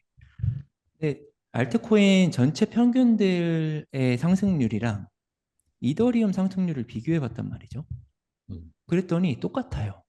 그러니까 음, 이더리움을 1등부터 꼴등까지 나열해 가지고 그 전체적인 상승률이 음, 한 650% 정도 됩니다. 이 지난 음, 반감기 때 기준으로요. 음, 근데 이더리움도 저 정도 올랐다는 거죠. 음, 바닥에서 카운트했을 음, 때. 음, 그러면은 굳이 내가 아까 말했던 그런 위험을 안고 알트코인을 투자하느니 음, 그냥 이더리움을 해서 안정적인 비트의 베타 플레이를 음, 하자. 음, 그래서 제가 이제 음, 알트코인과 비트코인의 제 기준에서의 타협점이 이더리움이었던 거예요. 음, 네. 그리고 이제 그러면은 다른 알트들은 안 하냐? 다른 알트들도 합니다. 제가 음, 3월에 인터뷰 나갔을 때 알트코인 매매를 많이 했는데 다만 이제 저는 매매할 때 전제 조건이 있습니다. 그러니까 알트코인을 매매할 때 전제 조건은 이더리움이 전고를 넘긴 시점부터 딱 그때부터 한정해가지고 3개월 동안은 알트코인 매매를 합니다. 음, 이것도 마찬가지로 데이터에 기반한 건데 음. 음, 이더리움이 알트코인의 행동대장 역할을 한단 말이죠. 이더리움의 고점을 뚫어주면은 그때부터 이제 막 그 영광의 코인들이라고 하는 음, 들이 막 하나 둘 나오기 시작하는 시점이 그때부터라서 음, 그때 한정해가지고 자발트를 매매를 하고 그게 아닐 지금 같은 때는 이더리움 비트 위주로 매매를 하는 편입니다. 아, 네. 그럼 좋네요. 황정길 대표님 어떠신가요? 네. 알트코인. 비트가 거의죠. 포트폴리오에. 알트는 그럼 네, 마시는 거죠. 맞습니다. 맞습니다. 예, 예. 그러니까 저는 알트코인 되게 투자 상품으로만 봤을 때는 되게 좋다고 생각하거든요. 그러니까 음, 알트의 단점은 종류가 너무 많다. 이게 가장 큰 단점인 것 아, 같아요. 그러니까 음, 제가 처음 주식 투자 시작한 게 제가 한 2005년 정도부터 제대로 공부하고 주식 투자를 음, 시작했거든요. 제가 음, 대학 동아리 때부터 주식 투자를 해서 주식 투자하면서 그때는 미장 이런 게 안 됐어요. 뭐 되긴 음, 됐겠지만 아주 네, 아주 어려웠습니다. 네. 음, 지금처럼 뭐 쉽게 음, HTS에서 할 수 있는 게 네, 아니었거든요. 근데 지금은 너무 쉽게 미국 거래도 아, 막 그렇죠. 네, 가능하잖아요. 네. 그러면 네, 예전에 그때가 한 2005년쯤 됐는데 그때만 해도 주식 투자하면 당연히 한국 주식밖에 못 음, 했거든요. 음, 제가 기업 분석을 제 뭐 하나 꽂히면 되게 열심히 하잖아요. 진짜 아, 너무너무 열심히 했거든. 제가 네, 기업 분석 그 재무제표 위주로 리서치한 게 한 2년 동안 한 3, 400개 분석을 했던 것 와, 같아요. 아, 그래요? 지금 와, 대부분 네, 상폐됐겠죠. 뭐 아, 20년 전 일이니까. 아, 아무튼 그때 엄청나게 리서치를 하면서 와, 음, 이거 진짜 너무 어렵다. 그럼 제가 음, 한 3, 400개를 엄청 리서치를 해서 음, 거기에서 한 3개에서 5개 정도 아, 이건 진짜 너무 음, 좋다. 이건 진짜 음, 거저다. 그런 네, 거를 투자를 한단 말이에요. 그러니까 뭐 음, 제가 대학 다닐 때 그래도 좀 웬만한 직장인보단 잘 벌었어요. 네, 과외를 음, 워낙 많이 해서 그 네, 귀한 돈을 투자를 했는데 음, 결국에 시간이 지나고 보면 내 의견이 맞아요. 근데 음, 그게 반영될 때까지 한 3년에서 아, 5년쯤 걸린다는 거죠. 아, 네, 그만큼 사실 나는 기다리기가 쉽지 않은 거예요. 네, 근데 음, 그때 피 끓는 20대인데 아, 그쵸, 4년, 그쵸, 5년을 피 같은 돈 1,000만 원 네, 넣고 무슨 수로 네, 기다립니까? 네, 그러니까 20대가 1,000만 원 엄청나게 큰 돈이잖아요. 거기다 네, 20년 전인데. 네, 야, 그래서 이게 난이도가 너무 높다. 이거는 음, 효율성이 안 나온다. 그리고 음, 벌어는 뭐 손해를 볼 수도 있고 하잖아요. 네, 그래서 주식 투자는 하면 안 되겠다라는 결론이었어요. 그게 제 결론. 이 음, 노력을 차라리 내가 뭐 사업하는 데 쏟거나 자기 개발하는 음, 데 쏟는 게 더 효율적이다. 이 음, 생각을 되게 오래 했거든요. 아, 그러다가 부동산 투자를 하고 이제 아까 음, 말씀드렸듯이 네, 공격수가 될 만한 녀석들을 찾다가 음, 코인이 저는 네, 완전 사기라고 생각했어요. 2000년, 네, 2020년에만 해도 이렇게 사기라고만 생각을 했는데 공부를 하면 할수록 이거는 좀 금융 쪽의 혁명 같은 느낌이 드는 거예요. 음, 음, 음, 제가 음, 원래 군대 제대하고 알바를 하면서 이렇게 돈을 네, 모았었는데 네, 그때 무역회사에서 좀 일을 좀 했었어요. 무역 업무를 네, 제가 맡아서 했었거든요. 그러면 음, LC를 열어가지고 은행에다가 외국에 달러를 보내는 데만 한 3일 정도 걸리고 수수료가 그쵸, 한 5만 원 들었거든요. 20년 전에 네, 5만 원. 음, 근데 이 코인이라는 게 있는데 그때 트론을 한번 전송을 해봤어요. 네, 5분 만에 갔는데 수수료가 한 음, 그때 한 70원인가 막 이런 거예요. 음, 깜짝 놀랐어요. 이게 말이 음, 된다고 하면서 그때 네, 정말 화들짝 놀랐어요. 음, 네, 이게 정말 혁신이 될 수 음, 있겠구나. 네, 그런 생각이 들면서 그때부터 음, 이제 투자를 하기 시작했는데 음, 알트코인 투자는 너무 좋다고 생각은 하지만 아까 말씀드렸듯이 종목 선정이 난이도가 음, 너무 높은 게 느껴졌어요. 음, 음, 나는 그럴 역량이 안 된다 하고 인정을 한 거죠. 음, 물론 뭐 올해 페페가 엄청나게 올랐다면서요. 뭐 네, 맞아요. 그러니까 이런 걸 내가 고를 눈이 있으면 당연히 음, 알트코인에 투자해도 되죠. 음, 그러니까 뭐 한 5개 중에서 1개 정도는 이런 거를 뽑아낼 그런 실력이 음, 된다 하면 음, 알트코인 투자하는 게 맞다고 음, 생각을 하거든요. 음, 근데 20년 전이나 지금의 저나 똑같이 음, 생각하고 있는 게 그 엄청난 시간을 쏟을 거라면 그거를 음, 차라리 내 사업에 투자하면 음, 돈을 더 벌겠네. 그래서 음, 그렇게 모인 돈을 그냥 비트코인에 넣기만 하면 이건 음, 너무 간편하지 않나. 음, 개인적으로는 월급 받고 하면 음, 저축하잖아요. 예, 그러니까 누군가는 원화로 저축하고 미국 사람들은 달러로 저축하고 음, 저는 그냥 뭐 음, 비트코인으로 저축한다 이런 음, 생각으로 좀 저축 느낌으로 접근하고 있거든요. 음, 네, 그렇게 음, 생각을 하니까 좀 음, 여러모로 마음이 편한 것 같아요. 사실 저는 음, 비트코인 음, 투자를 하고 거기에 플러스 코인앤 네, 퓨처 투자도 좀 하거든요. 그러니까 음, 비트코인을 담보금으로 이용해서 선물 투자를 또 좀 하거든요. 그러니까 음, 거의 뭐 한 2배가 안 되는 수준으로 해서 음, 청산가는 뭐 청산은 거의 될 가능성이 없게 만들어 놓고 음, 음, 안전하게 투자를 하는 편인데 저는 음. 그게 효율이 되게 좋다고 생각해요. 음. 그러니까 비트코인이 4년 주기로 움직인다면 1년은 네. 처참하고 음. 1년은 환상적이고 나머지 네. 2년은 뭐 그냥 선방한다 이렇게 생각하거든요. 음. 음. 지금 2024년부터 앞으로 1년간은 저는 환상적인 해라고 생각을 진짜 하거든요. 진짜 집중 그치. 많이 해야 되는 시기인 것 같아요. 음. 네. 그러니까 요럴 때 한 두 배 음. 정도의 선물 레버리지를 일으키면 음. 큰 돈을 벌 수 있지 않을까? 제가 이미 지금 비트코인이 한 6.7개 정도 되는데 와이프 거 합쳐서. 근데 제가 제 돈 주고 산 비트코인은 한 4개? 4개 정도밖에 안 되거든요. 아니, 한 음. 5개 정도 되겠네. 한 2개 정도는 코인엠으로 번 거거든요. 선물 투자로. 야. 음. 그렇게 번 또 비트코인이 가격이 올라가면 그것도 돈을 또 그쵸. 벌어주잖아요. 네. 네네.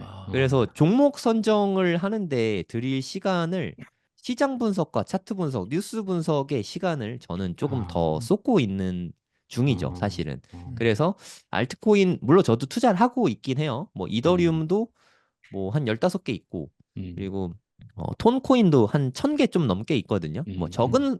적다면 적고 많다면 많은 음. 수량인데, 일단 아예 안 하고 있지는 않아요. 하지만 하고 있긴 음. 하지만 비트에 비해선 상대적으로 음. 음. 투자 금액 자체가 되게 적긴 하죠. 근데 음. 만약에 반대였다면 내가 아. 비트코인을 뭐 한 1억 정도 투자하고 네. 알트코인을 뭐 한 5억 이렇게 네. 투자했다면 네. 와, 두 다리 뻗고 못 잤을 것 같아요.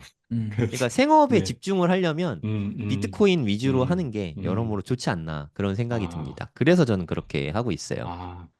이야기를 듣다 보니까 하루님도 그렇고 성정길님도 그렇고 이게 결국에는 그러니까 뭐 비트코인을 투자해야 되냐, 알트코인을 투자해야 되냐 그 방법이 중요한 게 아니고 제가 듣다 보니까 결국에 개인의 어떤 라이프 스타일, 그 투자 맞아요. 예. 방식, 음. 그리고 음. 본인이 잘할 수 있는 영역, 네. 그리고 본인이 시간과 그런 것을 어떻게 투자할 때 더 효율적인지, 그리고 음. 어떤 투자 경험 이런 것들이 복합적으로 이렇게 나오는 것 같아요. 네, 네. 그러니까 맞아요. 근데 그거를 예를 들어 그냥 알트코인이 투자 수익이 막 높다고 나는 그거랑 안 맞는데 하면 결국에 이제 망하는 거고. 음. 음. 음. 음. 근데 반대로 나는 어떻게 보면 알트코인 투자 매매니까 더 맞을 수도 있는데 음. 음. 반대로 그건데 이제 비트코인이 좋다니까 비트코인만 하는. 그러니까 음. 비트코인은 결국에 좀 쉽게 할 수 있는 거잖아요. 그죠? 쉽게 네, 하면서 네. 다른 데 시간을 집중하면서 계속 안정적이니까 장기적으로 이렇게 쭉 모아갈 수 있는 별 음. 걱정 없이. 음. 네. 뭐 그런 거고 알트코인은 시간과 노력과 에너지가 굉장히 많이 들어가야 되는데 음. 음. 거기에 그만큼 시간과 노력을 들어가지 않으면서 알트코인을 투자하면 어떻게 보면 망하는 거죠. 그죠? 음. 굉장히 그쵸. 급변하면서 하는데 네. 그래서 그런 것들이 여기 잘 있는 것 같아요. 제 얘기를 해보면 그래서 세 분의 얘기를 들으면 사람들이 그러면 우리가 결국 비트를 투자해야 되냐 알트를 투자해야 되냐 결정하기보다 내 라이프 스타일하고 내 투자 맞아요. 대상이 뭐가 어울리는지를 좀 맞아요. 네. 봐야 되는 것 같거든요. 그래서 음. 왜냐면 음. 저는 알트를 많이 한 이유가 음. 저 같은 경우는 이게 주로 하는 게 본업이 이제 블록체인 기술 강의거든요. 네. 이거를 하려면 뭐를 제가 주로 강의를 비트코인부터 해서 이더리움 그리고 레이어 원드 위에서 이 뎁들을 만들 수 있어요. 네. 그러니까 이런 것들을 제가 다 알아야지 강의를 할 수 있는 거잖아요. 대략적인 레이어 원들 그리고 생태계 변화들을 알아야지 이거를 최신 뎁들을 만들어서 저는 지금 제가 직접 만들진 않지만 사람들이 만들 수 있게 이제 도와주는 강의를 하니까 그러다 보니까 어차피 이건 제 본업이고 본업을 하면서 자연스럽게 이 기술과 시장을 알게 되는 거죠. 음. 네. 그러니까 노력하지 않더라도 이걸로 돈을 버는 거니까 투자를 안 하더라도 그러면서 이제 이 인사이트도 생기고 남들보다는 더 많이 알 거 아니에요 기술도. 그렇죠. 네. 그러니까 이제 그러면서 투자도 이제 플러스로 하는 거거든요. 그래서 어쩔 때는 보면 제가 그 본업보다 투자 수익률이 훨씬 높을 때도 있고 어. 그럴 때가 있어서 그래서 이걸 이제 때려치우고 이거를 해야 되나 할 때 그때 테라 사태 맞아가지고 제가 한번 일단 본업은 가지고 있으면서 투자하자 이렇게 좀 바뀌었거든요. 네, 네. 그래서 지금도 강의를 계속 하고 있는데 보통 이거보다 투자 수익률이 훨씬 높을 때가 많아요. 그러니까 이게 유혹이 돼요. 왜냐하면 주로 알트들을 하니까 알트들 맞아요. 네. 수익률은 네. 엄청날 때 어마어마하거든요. 맞아요. 네. 그런 것 따라갈 영역이 예. 없죠. 다른 걸 못해. 그러니까 그러면 막 음. 일하다가 이거 일해봤자 얼마 못 버는데 이거 그쵸. 몇 번 네. 투자하면 내가 왜 이렇게 되는데 이거 이렇게 왜 이제 하고 있나. 왜 하고 네. 있지 이런 유혹이 네. 온단 말이에요. 맞아요. 아까 성정규 선생님 같은 뭐 13시간씩 강의했다고 했잖아요. 저도 많을 네, 네. 때는 뭐 12시간씩 이렇게 강의를 하거든요. 하고 네. 나면 한 일주일 하고 나면 야 내가 이거를 계속 해야 되나 음. 이런 막 음. 너무 힘드니까 몸이 네. 힘드니까 뭐 네. 강의는 좋아하지만 그런 생각이 든다면 그럴 때도 아무튼 한번 테라 사태로 한번 크게 맞아가지고 이건 계속 지켜가자 뭐 이런 생각이 있는데 그러니까 저는 이렇기 때문에 이거 알트를 많이 하는 거예요. 그래서 그러니까 아까 성정길 선생님처럼 이거를 공부를 굉장히 많이 해야 되는 거죠. 그냥 막 오른다고 해서 이게 그렇게 되는 게 아니거든요. 그래서 전체 그림을 좀 이해한 상태에서 아 이런 게 지금은 핫하고 이게 오를 수 있겠구나 뭐 이런 것에 이제 그 리스크를 또 가지고 이제 투자를 하는 거죠. 저는 알트코인 투자할 때 보통 100 넣으면 100 다 잃을 거 생각하고 놓거든요. 그래서 예전에는 그래서 제가 사이트에 막 소개도 하고 그랬어요. 그러면 네. 이제 사람들이 막 따라 사더라고요. 그래서 뭐 굉장히 막 떨어지는 거 보고 막 이렇게 뭐 댓글도 달리고 하는데 저는 그러다 요즘엔 좀 조심하는데 네. 올리는 것 자체를 이제 다 올리진 않고 그래서 저는 그러니까 100 다 잃을 각오하고 이제 들어가는 입장이니까 그 입장하고 이제 알트 수익률만 보고 들어가는 거는 굉장히 다르잖아요. 네. 그러니까 이게 알트코인 투자하시는 분 보니까 굉장히 이게 바운드리가 넓더라고요. 그러니까 대부분 수익률만 보이는 거죠. 근데 그 수익률 뒤에는 굉장히 많은 노력이 필요하다. 그러했을 때 그 수익률을 이제 갈 수 있는 거죠. 그래서 하루님 말씀처럼 그러니까 결국에 이제 알트는 이 비트 레버리지 같은 그 말이 되게 도움이 되는 것 같아요. 수익이 높다는 것은 이제 레버리지가 높은 건데 그 레버리지가 높으면 그만큼 청산도 쉽게 되고 그죠? 그만큼 손실폭도 크다는 거 아니에요. 그만큼 더 정교하게 해서 레버리지를 쓴 만큼 그 손실폭을 줄이면서 수익률을 높여야 되는 건데 어떻게 보면 비트로 투자 수익률을 높이는 것보다는 이더로 투자 수익률을 높이는 게 더 어렵고 알트로 높이는 게 제일 어렵다고 저는 어렵죠. 생각하거든요. 네, 맞아요. 맞아요. 난이도가 제일 높다는 거죠. 맞아요. 물론 단기간에 막 몇백 프로 맞아가지고 수익이 좋을 수는 있지만 이거를 장기적으로 계속 가져가기에는 끊임없이 공부해야 되고 끊임없이 트렌드가 바뀌기 때문에 거기에 시간과 노력이 엄청 들어가야 되거든요. 그래서 그런 사람들이 결국에 이제 아까 말했던 젊은 이제 코인 부자가 되는 거죠. 그렇게. 그래서 제가 주변에 저도 보면 가끔 그렇게 젊은데 코인으로 꽤 번 분 보면 그분을 개인적으로 만나봐도 진짜 24시간 쉬지 않고 일하거든요. 네. 밥도 뭐 거의 뭐 네, 맞아요. 비싼데 식당 갈 시간이 없어. 네. 맨날 김밥으로 대충 때우고 거의 뭐 페인 수준. 네. 돈 왜 버나 모르죠. 예, 예. 그렇게 한 사람들이 결론적으로 뭐 유튜브 같은 데 나와서 뭐 몇십억 벌었다가 우리 결과 그것만 보잖아요. 근데 네. 그 배경에는 굉장히 그 치열하게 노력해서 살아남은 그게 흔적이 있거든요.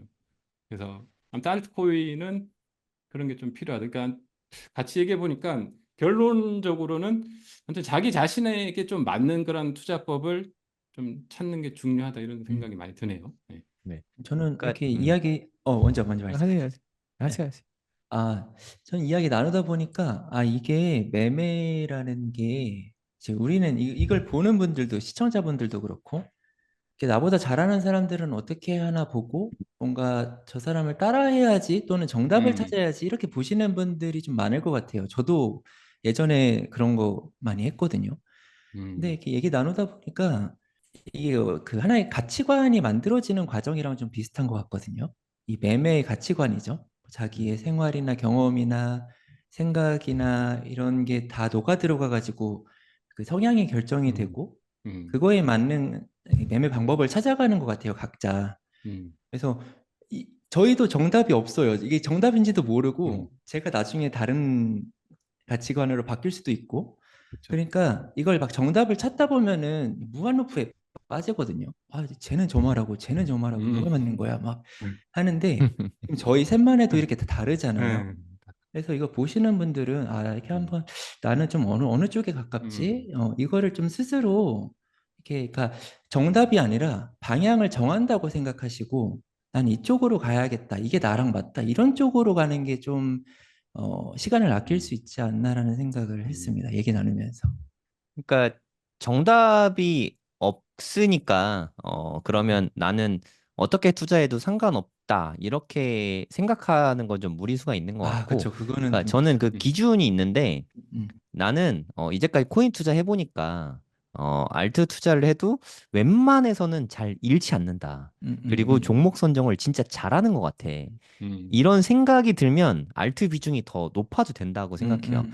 단언컨대 이 영상 보는 분 중에 그런 분들은 한 1%도 안 될 것 같거든요. 그러면 보통 사람인 걸 인정하고 보통 투자자들은 본인이 평균보다 음, 잘한다고 다 생각하거든요. 음, 아직은 내가 초보라 그렇지 하면 잘해. 이런 생각을 다 음, 하고 있는데 메타인지가 되게 중요합니다. 네, 어, 본인이 초보임을 인정하고 음, 나는 좀 부족하니까 그러면 가급적이면 벌 수 있는 덜 음, 잃는 방법이 뭔가 음, 그거를 생각해 봤을 때 비트코인 어느 시점에 사든 장기 보유하면 그건 좀 벌잖아요. 솔직히 그렇죠. 말해서. 네네, 맞아요. 그냥 그게 가장 좀 음, 안전하고 음, 확실하고 검증된 음, 방법이니까 일단 음, 그거는 좀 기본적으로 좀 사용하면 좋을 것 같아요. 음, 내가 현란하게 알트코인 투자를 하면서 20대 분들 내 1,000만 원 있는데 내 이거 다 잃어도 좋아. 음, 10억이 음, 되거나 빵원이 음. 되거나 뭐 이렇게 도박식으로 막 하잖아요. 네. 네. 카지노에서 뭘 음, 도박하는 것보다는 확률이 좀 더 나온다 음, 뿐이지 그런 음, 식으로 투자하면 저는 끝은 정해져 있다고 음, 음, 생각하거든요. 그렇죠. 그러면 한 800 정도는 비트코인 투자하고 음, 200 정도는 알트를 음, 투자하는데 음, 음, 그 음, 알트의 성과가 되게 좋다. 음, 음, 그러면 알트의 비중을 점차 늘려가는 게 맞지 않나. 음, 음, 처음부터 알트 비중이 높으면 그건 진짜 돌이킬 수 없을 것 같아요. 음, 그래서 좀 발전하는 과정에 맞게 음. 포트폴리오를 음, 만드는 게 중요한 것 같습니다. 음, 그리고 제가 몇 년간 알트를 투자해 보니까 좀 최근에 드는 좀 생각은 알트는 좀 트레이딩을 좀 짧게 짧게 하는 게 좋다 이런 생각이 많이 들어요. 장기 맞아요. 보유보다는 네, 트렌드가 맞아요. 너무 많이 바뀌어서 네, 비트 이더까지는 괜찮고 그걸 제외하고는 계속 트렌드가 바뀌거든요. 그래서 그거를 음. 장기 홀딩하는 것보다는 장기라는 것도 그러니까 뭐 길어봤자 한 1년 이 정도지 그걸 몇 년간 가지고 있는 거는 으악. 이게 굉장히 좀 리스크가 있다 이런 생각이 좀 들고 음, 오히려 짧게 짧게 트레이딩 하는 게 좀 좋은 것 같고 그리고 그 음. 트레이딩 시점은 항상 비트 장이 좋을 때 그럴 때 하고 그리고 비트가 빠지고 이럴 때는 확실히 알트는 좀 어느 정도 이제 그 홀딩하지 않는 그 음, 홀딩 하더라도 그 상관없는 금액 정도만 이렇게 홀딩하는 게 알트코인에 제가 최근에 좀 많이 바뀐 생각입니다. 저도 쭉 홀딩을 하고 있었거든요. 음. 근데 올해 계속 트렌드가 바뀌는 걸 보면서 이게 쭉 홀딩하는 게 좋지 않구나라고 좀 생각이 들어서 저는 전략을 좀 바꿨어요. 바꿔서 아주 음. 일부 홀딩하는 게 있긴 하지만 대부분은 좀 짧게 짧게 트레이딩하는 게 오히려 알트 수익 내기 더 좋다 이런 생각이 좀 있거든요. 그래서 알트 투자하시는 분들은 그런 걸 좀 고민해 보시면 좋을 것 같습니다. 네. 그리고 제가 이건 약간 좀 상식을 좀 깨는 건데 제가 최근에 좀 코인으로 돈 많이 번 모임에 좀 나갔어요. 전부 100억 이상 번 친구들이었는데 이제 이야기를 하다 보니까 그 친구들이 돈을 어떻게 벌었는지를 막 이렇게 이야기하잖아요. 음, 근데 여기서 좀 놀라운 사실은 순수하게 매매로 번 친구가 딱 한 명밖에 없었어요. 음. 음, 나머지 세 명은 그러니까 우리가 지금 아까 인터넷 정보력이나 기술 습득이나 이런 얘기를 음, 했잖아요. 저기서 얻는 시장의 빈틈을 찾은 거예요. 일찍부터. 맞죠. 그걸 그리고 찾아야 그 돼. 하나를 찾으면은 음, 그걸 가지고 계속 그걸 집요하게 그것만 음, 파는 거예요. 그래서 그 금액을 키우는 거죠. 처음에는 100만 맞죠. 원 가지고 1%를 안정적으로 먹었다면은 음, 음, 이게 되네. 그럼 1000만 원 음, 가지고 1억 음, 가지고 그러니까 그래서 이제 제가 이제 무슨 얘기를 하고 싶냐면 매매가 전부는 아니라는 거죠. 음. 우리가 매매 방법을 막 연구하고 백테스팅하고 어떤 지표가 맞지? 나는 어떤 심리가 괜찮지? 막 연구하는데 이 매매에 대한 거 하나만 원툴로 몰빵하지 마시고 이 코인을 하다 보면은 되게 매매가 아닌 여러 영역들이 있습니다. 음, 그러니까 뭐 차익 거래라든가 디파이. 시스템 트레이딩이라든가 네, 이런 것들을 알 수밖에 없게 되거든요. 음, 여러 가지 뭐 프로토콜, 네, 체인 이용하고 음, 이게 이제 전통 시장과 다른 점인데 음, 거기서 시장의 비효율이 나온다는 거지. 뭐 맞아요. 매매 네, 방법에서 뭔가 어떤 뭐 무림의 절대 고수 비법, 그 사람만의 무적의 비법 이런 거가 있는 게 아니거든요. 그러니까 매매 하나에 너무 매몰돼서 거기에 올인하실 필요는 없다. 그리고 실제로 부자들도 그걸로만 부자 된 사람들은 생각보다 없더라. 그 얘기를 좀 하고 싶었습니다. 음, 네. 그리고 제가 알트는 투자 지금 현 시점에서는 좀 적게 하고 있지만 저는 어느 정도 저는 지금 많이 진행이 된 상태라고 보고 있거든요. 한 음, 40% 이상은 이미 상승장 지나왔다고 저는 생각하고 음, 있거든요. 이제 막판 피날레가 이제 한 6개월 내에 펼쳐질 거라고 음, 생각하고 음, 알트의 불장은 한 3개월 정도로 화르르 타다가 끝나버리잖아요. 음, 그래서 저는 오히려 알트코인 투자를 2026년에는 좀 공격적으로 음, 해보려고 생각하고 음. 있어요. 제가 아, 또 이게 세 번째 불가시할 얘기하는 때. 건데, 네. 2026년에 음, 크립토 윈터가 좀 끝나갈 때쯤, 음, 그때쯤에 4개의 코인을 생각 중인데, 비트코인, 음, 이더리움, 음, 음, 솔라나, 그리고 음, 톤코인 이렇게 음, 4개 코인 중에서 많이 빠진 녀석을 더 많이 음, 담을 음. 거거든요. 그러니까 바이더 음, 딥해서 음, 그때 뭐 한 3, 4억 정도 규모로 일단 좀 사볼 생각이에요. 음. 그게 잘 되면 한 10배 이상도 불려줄 수 있다고 생각하거든요. 그렇죠. 네. 그러니까 비트코인은 생각보다 그렇게 많이 안 오를 것 같고 많이 안 빠질 것 같거든요. 그렇죠. 제 예, 생각에. 예, 맞아요. 예, 이번에는 많이 빠져봤자 한 60%밖에 안 빠질 것 같아서 네, 음, 이더리움도 그 근처일 것 같아요. 음, 잘해야 음, 정말 정말 많이 빠져야 한 70%. 하지만 솔라나는 네, 음. 늘 그 이상을 많이 보여주는 빠지죠. 녀석이니까 네, 네, 네. 맞아요. 한, 어, 네, 한 500불을 70%도 간다고 살벌한데. 해도 네, 네, 500불 갔다가 5달러 갈 수 있는 게 솔라나라고 생각하거든요. 어, 그래서 솔라나나 톤코인은 아직 스트레스 안 됐죠. 테스트가 예, 예, 아직 안 맞아요. 끝났다고 네, 생각해서 네. 그때는 진짜 찐 기회가 올 수 있지 음, 않을까 하는 생각이 음, 들어서 음, 2026년에도 제가 방송을 지금처럼 왕성하게 한다면 저는 지금 분할 매수 지금 계속 맨날 비트 사고 있잖아요. 하루도 빠짐없이 맨날 사고 있거든요. 음, 새벽 2시, 3시에 뭐 계속 사고 있는데 그렇게 매일 분할 매수하는 거를 음, 솔라나나 톤코인을 음, 이때는 음, 그걸 음, 매수할지도 모르죠. 네, 같은 하지만 방식으로 그렇게 한다는 네네. 거죠. 하지만 올해는 톤이나 솔라나를 그러니까 이번에 2022년 말부터 제가 비트코인 매집을 시작했는데 음, 그때는 솔라나가 좋다는 건 알고 있었어요. 저 음, 2021년에 솔라나로 초보자 치고는 많은 돈을 벌었었거든요. 근데 음, 솔라나가 FTX 사태 나고 음, 한 8달러까지 떨어지는 거 보고 네. 안녕 잘 가 막 이랬거든요. 죽을 줄 알았어요. 루나 따라갈 줄 알았는데 이거 살아나는 거 보고 대단해. 많이 놀랬거든요. 네. 예외라고 생각해요. 지금도 네네. 그런 케이스는 그러니까 찾기 쉽지 힘들 않은데. 정도로. 네. 예, 근데 예. 저력이 있다는 뜻이거든요. 힘이 있는 거죠. 거기서 예, 네, 그렇죠. 살아났다는 뜻은 맞아요. 그래서 저는 솔라나는 이제 인정합니다. 네. 음, 제가 올해 투자는 하고 있지 않지만 20불 음. 20불에 팔았는데 어떻게 200불에 사겠어요? 그건 좀 불가능해서 내가 투자는 못 하겠지만 네.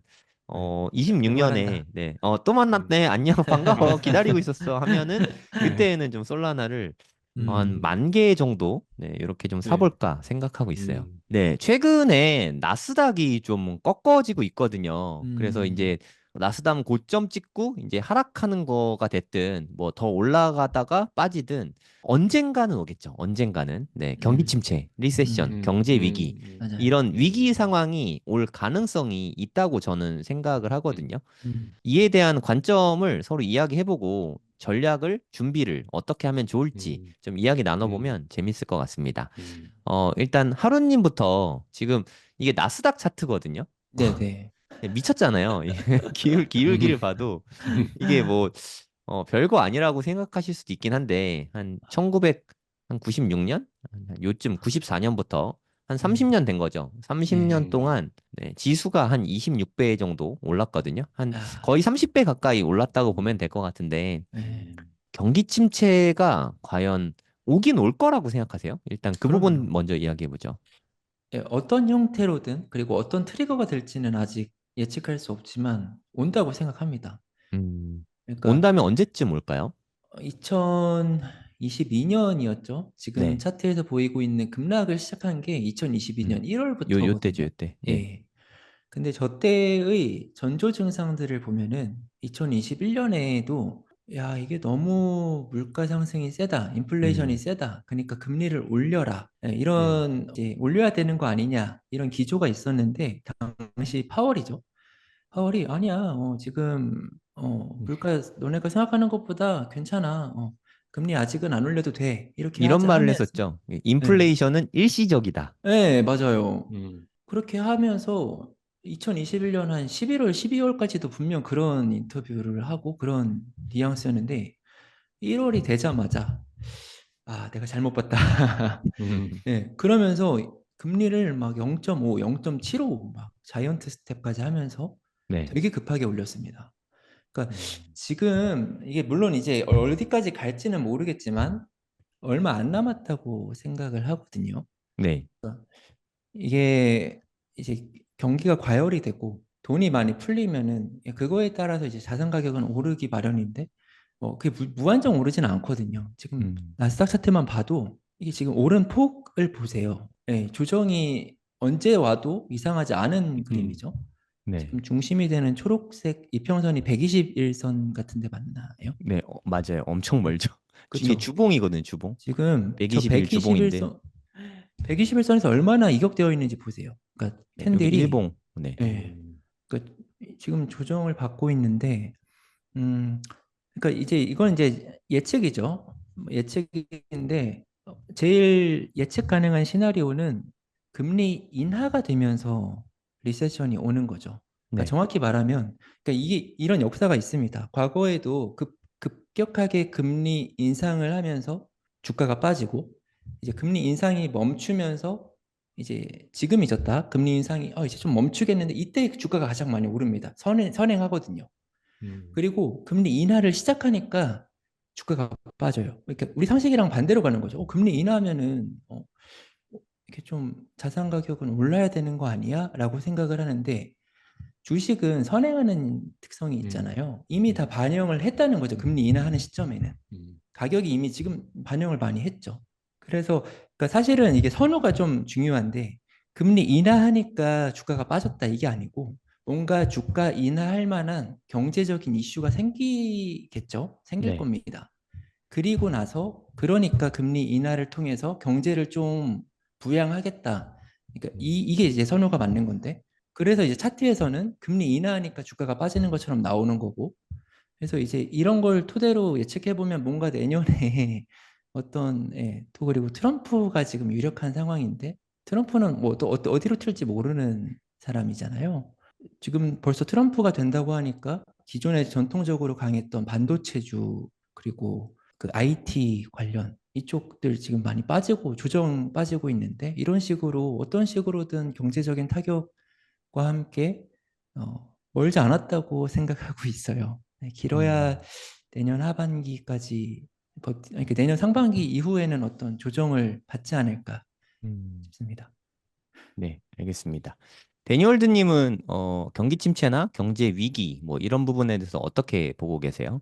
경기 침체는 항상 언제든지 올 수 있죠. 그래서 그 네. 가능성이 갑자기 오니까, 그러니까 그게 뭐 예상 자체는 정확하게 할 수 없지만 항상 갑자기 벌어지거든요. 그래서 네. 갑자기 주식시장 반영되고 갑자기 전체 시장 떨어지고 그게 아무도 거의 예측을 못 하더라고요. 그렇지만 온다는 건 확실하죠. 그래서, 네. 그래서 그게 오는 거는 확실한 것 같고요. 그래서 항상 예전에는 잘 몰랐는데 투자를 하면서 이게 시장이 항상 언제든지 급락할 수 있고 다 빠질 수 음, 있구나. 음. 갑작스러운 사건으로 막 두세 개가 연달아서 막 사건들이 막 벌어지는 거죠. 그런 현상이 항상 있으니까 또 그게 보면 또 그래야 되는 것 같아요. 경기가 그렇죠. 계속 좋아지는 것 자체가 말이 네, 안 되잖아요. 그러니까 이게 네. 약간 경기 자체가 약간 네, 허상이니까 그렇죠. 거품이 거품이니까 거품이 계속 많아지면 언젠간 꺼지게 돼 있으니까 음, 실제 음, 가치하고 괴리가 있잖아요. 그래서 그게 발생해 줘야 다시 경기가 경기답게 돌아가는 건데 지금 뭔가 자산 가치랑 실제랑 뭔가 괴리가 많아서 문제가 있는 거죠. 그래서 그 음, 음, 문제를 계속 막고 막다가 언젠가는 터져서 그게 갑작스럽게 오는 건데 그게 뭐 정확히 언제인지는 모르는데 근데 당장 올 것 같진 않아요. 그래서 뭐 올해는 좀 오기 힘들 것 같고 그 미 대선이란 게 있어가지고 오더라도 이후에, 어떻게든 막을 것 같고 그러니까 그렇죠. 대선 초기부터 맞아요. 그렇게 네, 되면 안 되니까 결국 미국이 경제를 다 지금은 현재 이끌고 있으니까 뭐 올해 하고 내년 글쎄 내년까지는 조금 힘들 것 같긴 하고 그런 게 우리가 코로나 한번 왔었기 때문에 어느 정도 좀 그래도 조정이 됐다고 보고 근데 저 나스닥은 너무 높죠. 그래서 저게 뭐 경기 침체로 인한 조정보다는 뭐 좀 건전한 조정 정도는 올 수 있을 것 같고 경기 침체라는 것은 오더라도 그래도 대선이 지나고 뭐 한 그래도 한 1, 2년 정도 지나야지 좀 발생하지 않을까. 그 좀 시간이 좀 전 여유 있게 보고 있습니다. 그래서 오긴 온다. 그래서 그거를 이제 대비는 해야죠. 그렇게 예상하고 있지만 그러다가 또 갑자기 연말에 올 수도 있거든요. 네. 그러니까 언제 어떻게 닥칠지 모르니까 그 예상은 하지만 내 예상보다 빨리 올 수 있기 때문에 음. 그런 경기 침체가 확실해지면 처음에는 이제 가짜 시그널들이 오잖아요. 뉴스도 오고 그러다가 또 괜찮아지거든요. 근데 경기 침체가 확실해지면 그때는 자산을 확실히 다시 다 재배분을 해야 되니까 계속 가지고 있다가는 큰일 나죠. 그래서 경기 침체가 오는 것은 또 어떤 측면은 굉장한 기회죠. 굉장한 기회이기 때문에 그때 제일 가격들이 제일 떨어지기 때문에 확실시 되기 전에 좀 정리를 한 뒤에 뭐 저점까지는 아니어도 또 많이 떨어져 있을 때 굉장히 대량으로 매입해서 굉장히 또 기회를 살 수 있는 거죠. 그래서 저는 그것이 온다고 보고 왔을 때 굉장히 좋은 기회라고 보고 그리고 그 기회를 좀 살리기 위해서 어느 정도 항상 그러니까 항상 대비해야 되는 것 같아요. 그게 진짜 경기 침체인지 아닌지를 당장은 볼 수 없으니까 그게 언제든 좋을 수 있다. 그 생각은 가지고 있습니다. 네, 좋은 말씀 감사합니다. 네, 우리가 보통 경기 침체, 경제 위기 뭐 이런 얘기를 하면 보통의 경우에는 코로나나 리먼 사태 이런 거 좀 많이 네네. 떠올리잖아요. 네. 하지만 제가 생각하기에 가장 두려운 경제 위기 하나만 꼽아봐라 하면 약간 저는 버블. 단연코 닷컴 버블을 꼽거든요. 음, 음, 수많은 리스크가 있는데 가장 음, 무시무시한 리스크는 음, 저는 주가가 급등하는 리스크가 가장 무섭다고 생각합니다. 음, 이때 보시면 뭐 별거 아니어 보일지 모르겠지만 이때 뭐 진짜 계속해서 우상향을 하고 있다가 한 10년 정도 1999년부터 1990년부터 한번 찍어볼게요. 1700%가 10년 만에 이렇게 오른 다음에 닷컴 버블이 떨어진 거거든요. 장난 아니죠. 근데 이 닷컴 버블이 보시면 5100포인트까지 올라갔었잖아요. 음, 이거를 회복하는데 몇 년이 걸렸는지 보시면 이 정고점 회복하는데 10년이 넘게 걸렸어요. 10년이. 아, 이렇게 맞아요. 오래 걸린 줄 아셨어요? 몰랐죠. 네. 아, 네. 그만큼 길다, 길어. 무시무시했다는 거죠. 네. 근데 무시무시하네. 우리나라 박스피라고 막 조롱 많이 하잖아요. 네네. 미국도 다르지 않았어요. 음, 네. 음, 2000년에 이 무시무시했던 일이 2015년이니까 15년 걸렸습니다. 정고점까지 회복하는데 얼마나 힘들었을지 상상이 되죠, 우리는. 음, 15년, 뭐 미국도 뭐 잃어버린 30년 뭐 얘기하긴 하지만 음, 미국도 이런 아픔을 겪었던 거죠. 이때의 음, 특징을 보면 지금 뭐 빅테크 기업이나 인터넷 다 많이 쓰고 있잖아요. 엄청 그 기술이 세상을 바꾼 게 맞잖아요. 틀린 거 하나도 맞아요. 없거든요. 이때 네. 나왔던 얘기들이. 그렇죠. 하지만 네. 중요한 건 네. 시점의 문제죠, 시점. 음, 구글이 빅테크 기업들이 애플이나 뭐 구글 이런 빅테크 기업들이 정말 완전히 살아난 거. 저는 그게 이때쯤이라고 생각하거든요. 맞지 음, 않아요? 2015년, 음, 16년, 17년. 그쵸. 이때쯤부터 네. 2000년에 그리던 세상이 15년 네, 만에 온 네. 거죠. 음, 근데 우연찮게 15년 만에 그 주가가 회복을 하게 됐어요. 그러니까 음, 이들이 기대했던 게 오긴 왔거든요. 음, 그런데 15년 걸려서 왔죠. 음, 음, 저는 이때가 지금이랑 너무 기시감이 많이 느껴지는 것 같아요. 음.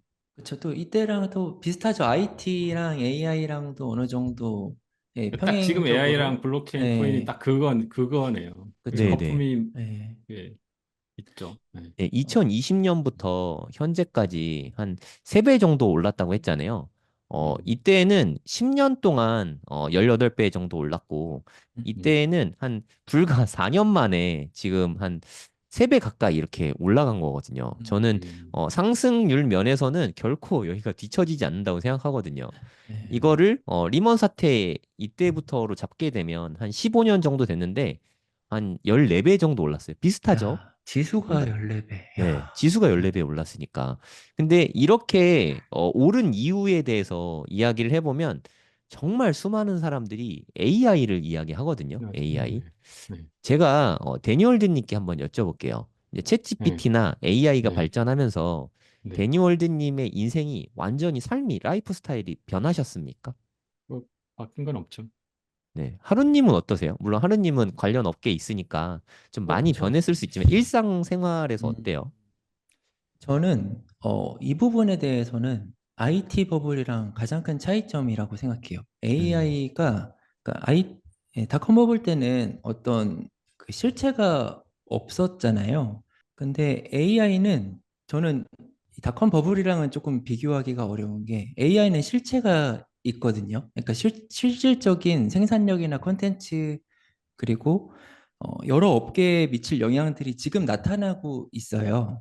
그 코딩하는 기술력이나 뭐 이미지나 그러니까 이거는 이제 그 업계분들이 더 많이 아실 텐데 코딩하는 이제 그 프로그래머들이 필요가 없어지고 있거든요. 그래서 저는 개인적으로는 AI는 IT 버블이랑은 조금 궤가 다르다고 보고 있습니다.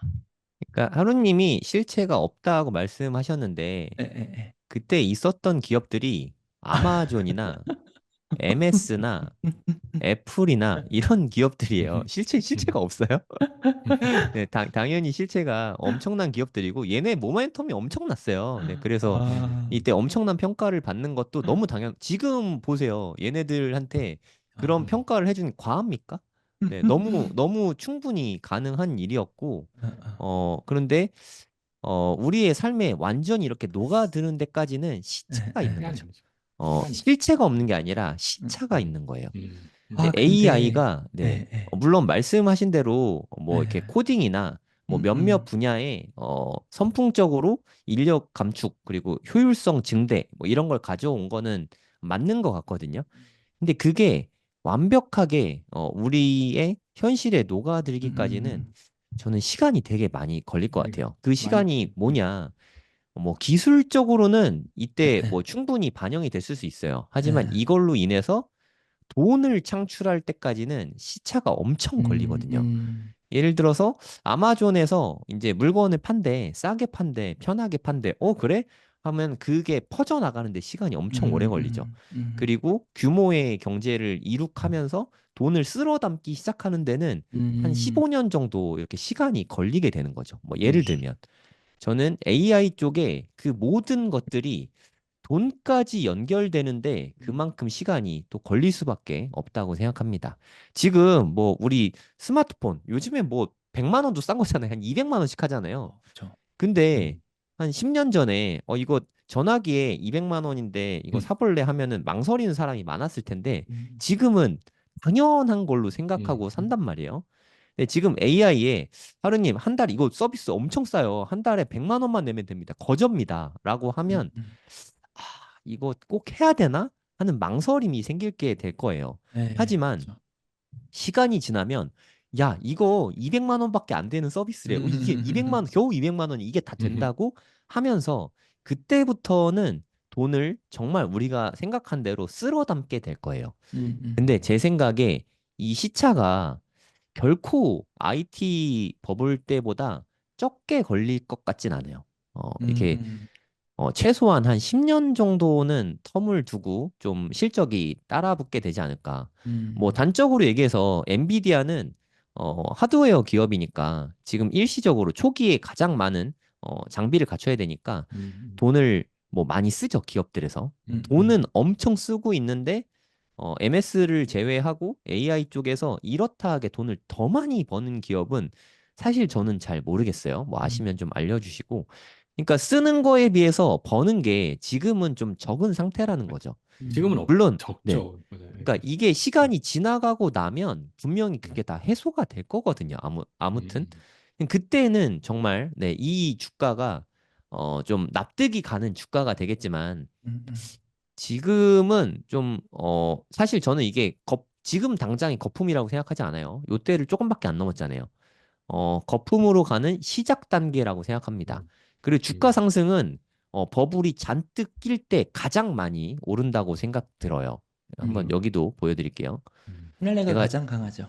네, 네. 광기는 막판에 좀 음, 힘을 발휘하거든요. 음, IT 버블이 일어났을 때 그래프를 보시면 이해가 될 텐데, 여기까지는 그래도 합당한 이해 음, 가능한 범위거든요.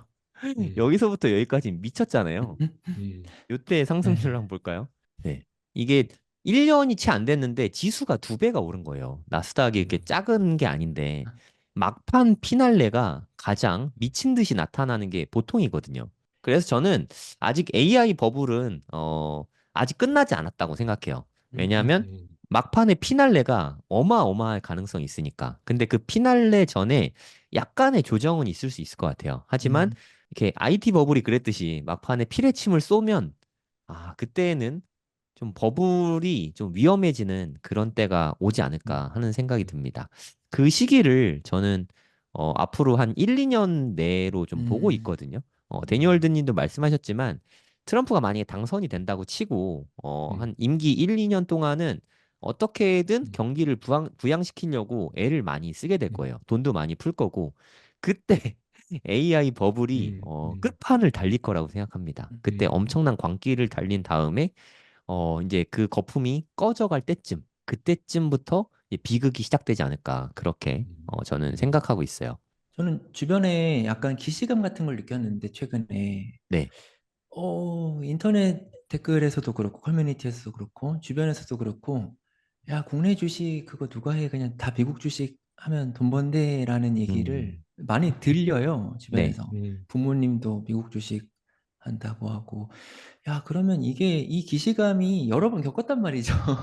네. 네. 비트코인 때도 겪었고 2차 전지 때도 겪었고 이게 위로 올라가는 폭보다는 이제 그 손익비가 지금 밑으로 내려갈 수 있는 폭이 더 큰 자리라고 저는 예, 그 지금도 사실 저한테 여기서 산다고 별로 먹을 거 없는데라는 자리기는 합니다 지금.